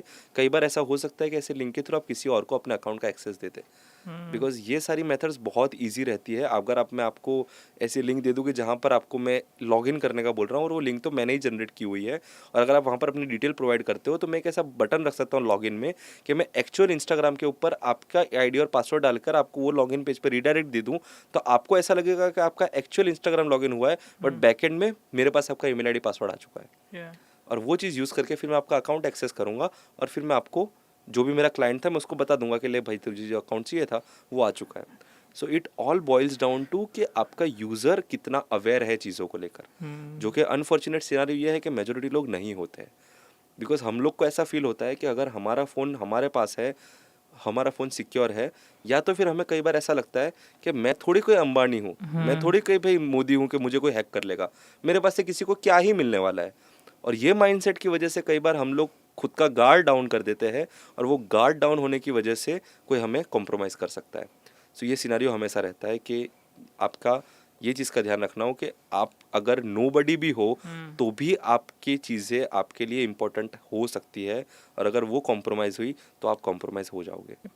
तो sir you talked about password, ठीक है. तो मेरे साथ ऐसा हुआ था कि कुछ साल पहले there was a app called LastPass. तो पासवर्ड में एक नॉर्मल इंसान का सिनेरियो यही होगा कि याद नहीं रहते. यस सो अगर मैं ज़्यादा सिक्योर पासवर्ड, अगर ज़्यादा टफ पासवर्ड रख रहा हूँ तो मैं कहीं लिख रहा हूँ, यस तो मुझे ये श्योरिटी नहीं है कि वो जगह का डेटा जा रहा है कि नहीं. नहीं रहा, that yes. Is number one. So like how, एक अगर पासवर्ड है तो कितने, how often a person should change it, and how, इतने सारे आजकल प्लेटफॉर्म हो चुके हैं कि how to like actually manage it. And do you think कि जो पासवर्ड मैनेजमेंट जो एप्स होती है, are they even safe? So मैं ऐसा बोलूँगा कि आपका जितने प्लेटफॉर्म्स पर आप साइन अप कर रहे हो ना, तो आप उसके हिसाब से अपना पासवर्ड्स का मैनेजमेंट अलग रख सकते हो. जैसे कि अगर मैं पासवर्ड पॉलिसी मेरे माइंड में अगर बनाने का सोचूं, तो मैं ऐसा सोचूंगा कि जो मेरे क्रिटिकल प्लेटफॉर्म्स है, बाय द वे मैं सोशल मीडिया को क्रिटिकल प्लेटफॉर्म नहीं बोल रहा हूँ, मैं बैंकिंग साइट्स को क्रिटिकल प्लेटफॉर्म बोल रहा हूँ. तो मैं क्रिटिकल प्लेटफॉर्म्स जो मेरे होंगे उसमें मैं ट्राई करूँगा कि एटलीस्ट 1.5 to 2 मंथ्स के अंदर मैं हर 2 मंथ्स के अंदर मैं उसका पासवर्ड अपग्रेड करता रह रहा हूँ, चेंज करता रह रहा हूँ. फिर मेरे जो हाई रिस्क वाले प्लेटफॉर्म्स है, जो मेरी सोशल मीडिया है, उसके अंदर मैं ऐसा सोचूंगा कि एटलीस्ट 3 to 6 मंथ के अंदर मैं अपना पासवर्ड चेंज करता रहूँ. और फिर उसके बाद आते हैं वो मेरे प्लेटफॉर्म्स के जिसको मैं ये कैटेगरी में कहीं फॉल नहीं करा सकता. वो प्लेटफॉर्म मैं every now and then use कर रहा हूँ, बट रेगुलर में मेरे यूज़ में नहीं आ रहे हैं, तो वो प्लेटफॉर्म का password at least once a year में चेंज कर दूँ, तो वो मेरे लिए एक अच्छा सिनारियो रहेगा. ऑन टॉप ऑफ दैट, अगर हम लोग ये चीज़ सोचे कि मेरे से सारे पासवर्ड याद नहीं रह रहे, तो जो मैंने कैटेगराइजेशन किया हुआ है ना, तो आप ऐसा कर सकते हो कि ये कैटेगराइजेशन के अंदर आप पासवर्ड सेम रखो. जैसे अगर मैं बोल रहा हूँ कि मेरे लिए क्रिटिकल प्लेटफॉर्म्स है, तो आप क्रिटिकल प्लेटफॉर्म्स के लिए सेम पासवर्ड यूज़ करो, बट जो क्रिटिकल प्लेटफॉर्म के लिए आपने पासवर्ड यूज़ किया है, वो आप दूसरी जगह पर यूज़ मत करो. आपके सोशल मीडिया के अगर आपको सिमिलर पासवर्ड यूज़ करना है, आप सिमिलर पासवर्ड यूज़ करो, बट आप बाकी के प्लेटफॉर्म पर वो पासवर्ड यूज़ ना करो. बट उसमें भी मैं आपको एक वेरिएशन सजेस्ट करूंगा कि जैसे फॉर एग्जांपल मैं एक पासवर्ड का ही वेरिएशन ऐसा ला सकता हूँ कि जहाँ पर आप सेम पासवर्ड यूज़ करके अलग पासवर्ड यूज़ कर रहे हो. लेट्स से फॉर एग्जांपल कि मैंने पासवर्ड रखा हुआ एक जगह पर ABC123, बाय द वे वो पासवर्ड कभी मत रखना, बट ABC123 मैंने एक जगह पर पासवर्ड रखा हुआ. अब अगली जगह पर मैं क्या कर सकता हूँ, एक ही जगह पर मैं @ कर दूंगा, BC और 1 की जगह पर मैं एक्सक्लेमेशन मार्क कर दूंगा, और 2 3. अभी भी मैंने पासवर्ड ABC123 रखा हुआ है, बट इमीडिएटली ये पासवर्ड एक्सट्रीमली हार्ड बन चुका है कि मैं वो चीज़ को सेम पासवर्ड 2 जगह यूज़ कर रहा हूँ, बट वो अलग पासवर्ड है. सो आप ऐसा कर सकते हो अपने पासवर्ड के साथ वेरिएशन, कि जहाँ पर आप पासवर्ड के अंदर स्पेशल कैरेक्टर्स की जगह बदल दो, ताकि वो पासवर्ड सेम रहकर भी अलग पासवर्ड बन जाए. और दूसरी चीज़ जो लोग ऑफन गलतियां करते हैं पासवर्ड के अंदर, कि वो अपने लव्ड वन का नाम का पासवर्ड रख लेते हैं, या तो बर्थ डेट का पासवर्ड रखते हैं, या तो एनिवर्सरीज का पासवर्ड रखते हैं. और कुछ लोगों का तो मैंने ये चीज़ देखी है, अगर उनके ATM कार्ड का पिन और उनकी गाड़ी का नंबर सेम ही होता है. सो वो आपको ऐसी चीज़ों को अवॉइड करना चाहिए, ताकि होता कैसा है कि अगर मैं एक हैकर हूँ, मुझे अगर आपकी आईडी को कॉम्प्रोमाइज़ करना है, और अगर मुझे सोफिस्टिकेटेड वे से जाना है, तो मैं आपकी यही चीज़ों को पहले पासवर्ड की तरह गैस करूँगा, कि मैं आपके डॉग का नाम और आपकी बर्थ डेट को मैं कॉम्बिनेशन बना के पासवर्ड बनाने का ट्राई करूँगा. आपके वाइफ का नाम आपकी गर्लफ्रेंड के नाम के साथ कॉम्बिनेशन बनाने का ट्राई करूँगा. आपकी जैसे गाड़ी का नंबर है, तो गाड़ी के नंबर से मैं आपका पिन कोड का ट्राई करूँगा कि आपका जैसे ये ATM का पिन है, वो सब में आपने वो नंबर डाला है कि नहीं. लोग ये भी करते हैं कि आपके मोबाइल के लास्ट 4 डिजिट होंगे, उसी को ATM का पिन बना देते हैं, या बर्थ ईयर को ATM का पिन बना देंगे. तो ये सारी गलतियों को हमेशा अवॉइड करना है. मैं पर्सनली लोगों को ऐसा सजेशन देता हूँ कि आपको अगर आपके आसपास की चीज़ों का ही पासवर्ड बनाना है, तो सिग्निफिकेंट चीज़ों का पासवर्ड बनाने की जगह इनसिग्निफिकेंट चीज़ों के पासवर्ड बनाना शुरू करो. जैसे फॉर एग्जांपल कि आप डेली लाइफ में अपने ऑफिस में जाकर टेबल पर बैठते हो. अब किसी हैकर के माइंडसेट से टेबल आपके लिए एक इनसिग्निफिकेंट चीज़ है, तो आप टेबल पे से पासवर्ड बना लो. Can you explain like like या सो जैसे अगर आपका टेबल है कि जैसे this is a metal table, so I would से MET एक्सप्लेनेशन मार्क TBL मैंने मेटल टेबल पे से पासवर्ड बना लिया अपने लिए, और मैं तो वो टेबल को रोज देख रहा हूँ, तो मैं पासवर्ड भूलने भी नहीं वाला हूँ. सो आपके आसपास की इनसिग्निफिकेंट चीज़ों में से पासवर्ड बनाने का ट्राई करो, रेदर देन सिग्निफिकेंट चीज़ों में से पासवर्ड बनाने का, ताकि अगर कोई आपका पासवर्ड गैस भी करने जाएगा, तो वो आपका पासवर्ड इजीली गैस नहीं कर पाएगा. अगर आपको जैसे आपके व्हीकल के ऊपर से अगर आपको पासवर्ड रखना है, तो आप अपनी गाड़ी के नंबर की जगह आपकी गाड़ी के नाम का पासवर्ड बना लो. जैसे अगर आपके पास लेट्स से अमेज है, तो आप अमेज के नाम के साथ कुछ वेरिएशन ऐड कर दो, वो गाड़ी का मॉडल नंबर लिख लो और उसका पासवर्ड बना लो. अब वो गाड़ी आप रोज ड्राइव करते हो, आप अपना खुद का मॉडल नंबर नहीं भूलने वाले हो. सो अब आपने क्या किया इमीडिएटली, कि आपकी जो कॉमन फैक्टर है कि जहाँ से आप पासवर्ड बना सकते थे, वो फैक्टर को आपने हटा दिया, और एट द सेम टाइम आपने वही फैक्टर यूज किया जो आप रोज इंटरेक्ट करते हो, तो आप भूलने नहीं वाले हो. सो ये सिचुएशन है कि जहाँ पर आप पासवर्ड को इमीडिएटली सिक्योर कर सकते हो, और कोई इंडिविजुअल आपका पासवर्ड प्रिडिक्ट भी नहीं कर पाएगा. Got it. आई मीन इसी regarding I watch the video, I think, I don't know, YouTube या इंस्टाग्राम पे था, कि ही इज़ लाइक के अपने आसपास के जो 5-10 क्लोजेस्ट लोग हैं उनको पूछो कि उनको गेस करने को बोलो कि what is your password, yes. And never put it, क्योंकि they are going to guess कि आपकी गाड़ी, this is what hackers going to do, yes, right? Exactly. Okay sir, let's talk about VPN, because VPN जो है वो बहुत ही commonly use होता है इंडिया के, Yes. टोरेंट नहीं चलता इंडिया में, पॉर्न साइट्स नहीं चलती, and India is I think highest traffic in terms of porn site अभी भी, even after getting band. Yes. तो वो हो रहा है वीपीएन की वजह से। तो फर्स्ट ऑफ ऑल जिसको नहीं पता है, जो यूज़ कर रहे हैं उनको तो पता ही है, बट वीपीएन की वजह से क्या क्या उनके वनरेबिलिटीज आ सकती है, क्या क्या इश्यूज आ सकते हैं उनके डिवाइस में, क्या हैक हो सकता है वीपीएन की वजह से? सो फर्स्ट एंड फॉरमोस्ट दो टाइप ऑफ टेक्नोलॉजी एग्जिस्ट करती है जो ये काम को पुल ऑफ करती है, आपको ऐसी वेबसाइट का एक्सेस देना जो अदरवाइज आपकी गवर्नमेंट ने बैन की हो। सो दोनों टेक्नोलॉजी से एक तरफ है वीपीएन और दूसरी साइड आती है प्रॉक्सी सर्वर्स। सो कई बार आपने ऐसी एप्लीकेशंस देखी होगी जो आप यूज़ करते हो जिसके थ्रू आपको ऐसी वेबसाइट एक्सेस करते हो जो एक्सेस नहीं करनी है। जैसे proxysite.com करके एक वेबसाइट है जहाँ पर जाकर आप URL प्रोवाइड कर सकते हो, और वो क्या करेगा अल्टीमेटली कि आपके बिहाफ पर वो सर्वर उस वेबसाइट को रिक्वेस्ट करेगा और वो इंस्टेंस लेकर आपको लाकर दिखा देगा। तो ताकि क्या होगा कि आपके ISP के पर्सपेक्टिव से आपने proxysite.com खोला था, आपने टॉरेंट नहीं खोला था, सो वो आपको अलाउ कर देगा। तो ये आपका हो गया प्रॉक्सी साइट। और दूसरे सिनारियो में आता है आपका VPN, जिसको हम लोग बोलते हैं virtual private network. So ultimately virtual private network का कॉन्सेप्ट क्या था कि आपको दो डिवाइसेस के बीच में एक सिक्योर टनल क्रिएट करके उसके थ्रू कम्युनिकेशन कराना है इंक्रिप्टेड चैनल के थ्रू, ताकि कोई भी अगर उस चैनल को मॉनिटर कर रहा है तो उसको वहाँ पर जो एक्चुअल डेटा है वो नहीं मिल पाए। सब अल्टीमेटली होता कैसा है, जैसे अगर मैं VPN सर्वर से कनेक्ट कर रहा हूँ तो आपने हमेशा देखा होगा जो एप्लीकेशंस यूज़ होती है एंड्रॉइड में, आपके मोबाइल फ़ोन्स में, तो आपको एक कंट्री का नाम बताता है कि आपने वहाँ से कनेक्ट किया। आपने अल्टीमेटली क्या किया हुआ है, उस कंट्री के एक सर्वर के साथ आपका VPN टनल क्रिएट हो चुका है। उससे क्या होगा कि आपके सर्विस प्रोवाइडर को IP पता चलेगा कि आपने किसी लेट से सिंगापुर के किसी सर्वर के साथ कनेक्ट किया है, बट आपका जो कंटेंट होगा ना उस कम्युनिकेशन का वो इनक्रिप्टेड चैनल के थ्रू जा रहा होगा, जिसकी वजह से आपके सर्विस प्रोवाइडर को पता नहीं चलेगा। अब हमें सर्विस प्रोवाइडर को पता क्यों नहीं चलाना है, तो जनरली जो ब्लॉकिंग किया जाता है इंटरनेट के अंदर चीज़ों का, उसमें IP एड्रेस बेस्ड ब्लॉकिंग होता है, उसके अलावा कंटेंट अवेयर ब्लॉकिंग होता है। जिसका क्या मतलब है कि जो पैकेट ट्रैवल कर रहे हैं नेटवर्क के अंदर, उसके अंदर वो इंडिविजुअल वर्ड के बेस पर ब्लॉकिंग करेगा कि अगर उसे पता चले कि ये जो कंटेंट ट्रैवल कर रहा है वो किसी पॉर्न वेबसाइट का कंटेंट है तो मुझे इसको ड्रॉप करना है। अगर ये जो कंटेंट ट्रैवल कर रहा है किसी टॉरेंट वेबसाइट का कंटेंट है तो मुझे इसको ड्रॉप करना है। कहीं पर डोमेन बेस्ड भी ब्लॉकिंग रहता है जहाँ पर वो पर्टिकुलर डोमेन को ब्लैकलिस्ट करके रखते हैं। अब ये सारे सिनेरियो में अगर VPN के अंदर इंक्रिप्टेड टनल के थ्रू जा रहा हूँ तो मैं सारे सिनेरियो को अवॉइड कर दूंगा। अब ये चीज़ से होता कैसा है कि आपने अपने फ़ायदे के लिए एक एप्लीकेशन यूज़ कर ली जिसके थ्रू आप ये एक्टिविटी कर रहे हो। अब आप कितना उस वेबसाइट पे कितना उस एप्लीकेशन पे ट्रस्ट करते हो जिसको आपने इंस्टॉल किया है एज अ VPN, वो आपके लिए फर्स्ट एंड फॉरमोस्ट एक रिस्क फैक्टर क्रिएट करता है। अपार्ट फ्रॉम दैट, वो वेबसाइट को आपकी गवर्नमेंट ने कोई रीज़न से ब्लॉक किया है और आप फिर भी उस वेबसाइट को एक्सेस करने की कोशिश कर रहे हो, तब बहुत बड़े रिस्क को अपनी तरफ अट्रैक्ट करते हो। जो अगर आपने जैसे आपने साइकोलॉजिकल चीज़ों की भी बात की थी, तो पॉर्न वेबसाइट की बात करें तो वहाँ पर आपके लिए एक साइकोलॉजिकल रिस्क भी आता है और साइबर सिक्योरिटी रिस्क भी आता है कि अगर आप देखेंगे तो काफ़ी सारी पॉर्न वेबसाइट्स पर ऐसी एड्स देखने मिलती है कि जो श्योरिटी के साथ मैं आपको कह सकता हूँ कि वहाँ पर आपको 100% स्कैम होने के चांसेस आने वाले हैं।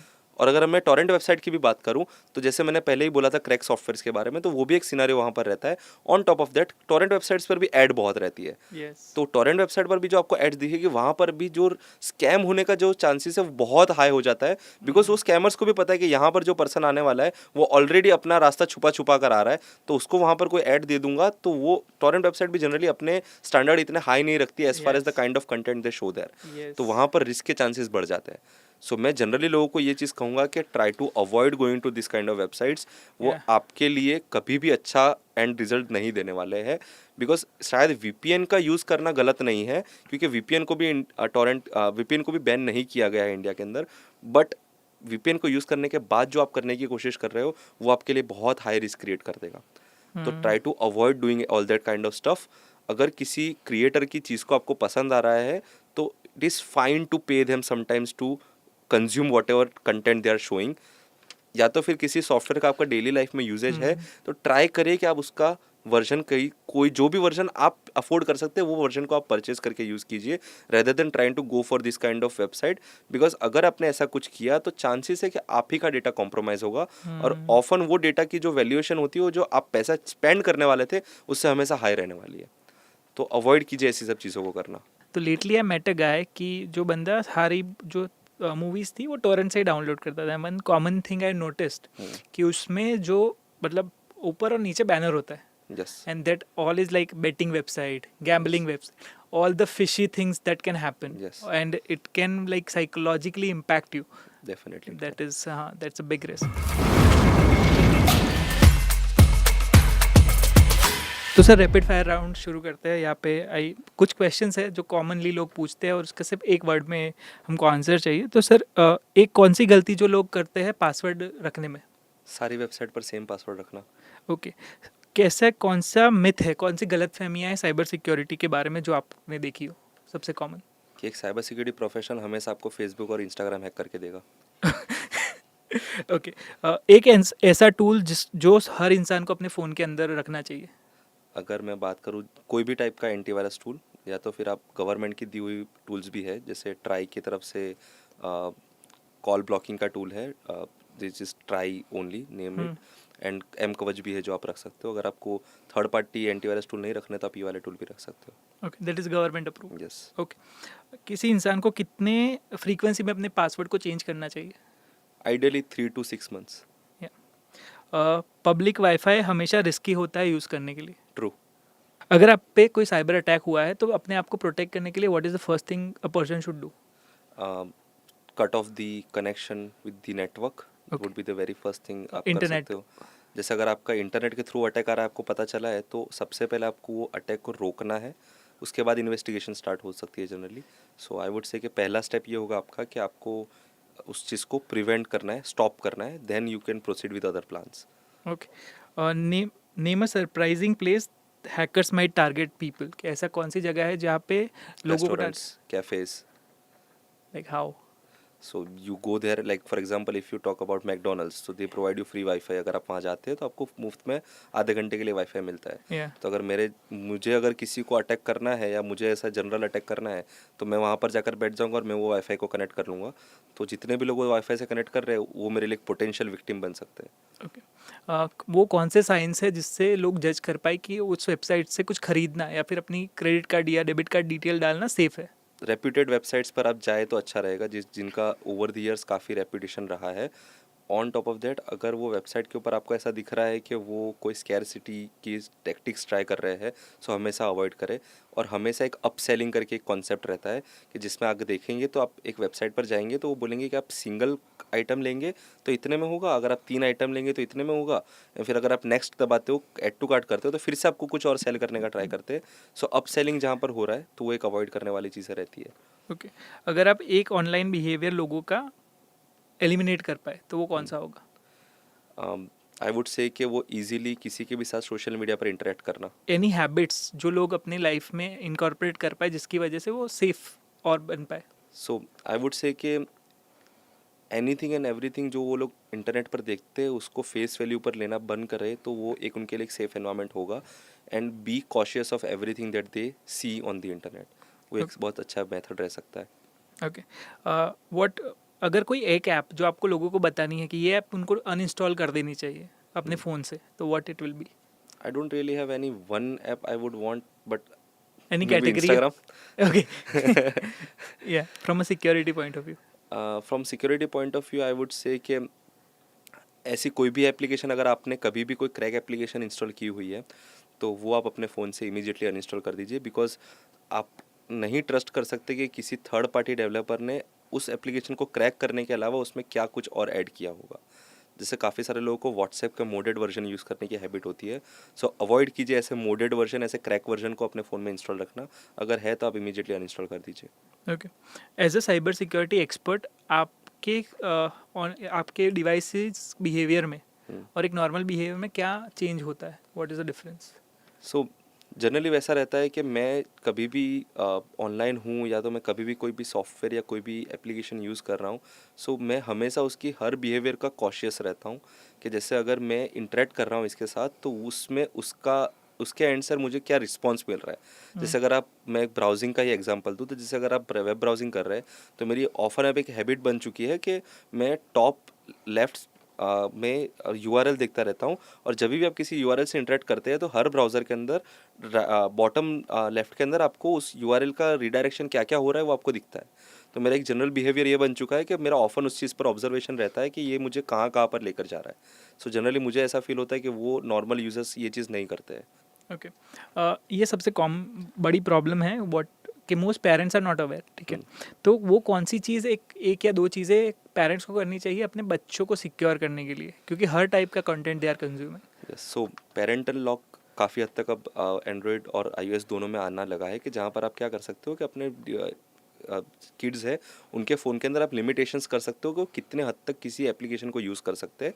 सो ऑफ कोर्स वो चीज़ आप कर सकते हो, बट मेरा फर्स्ट एंड फॉरमोस्ट एडवाइस ये होगा कि आपके किड्स को फ़ोन का एक्सेस उतना ही दीजिए जितना उनको नेसेसिटी हो।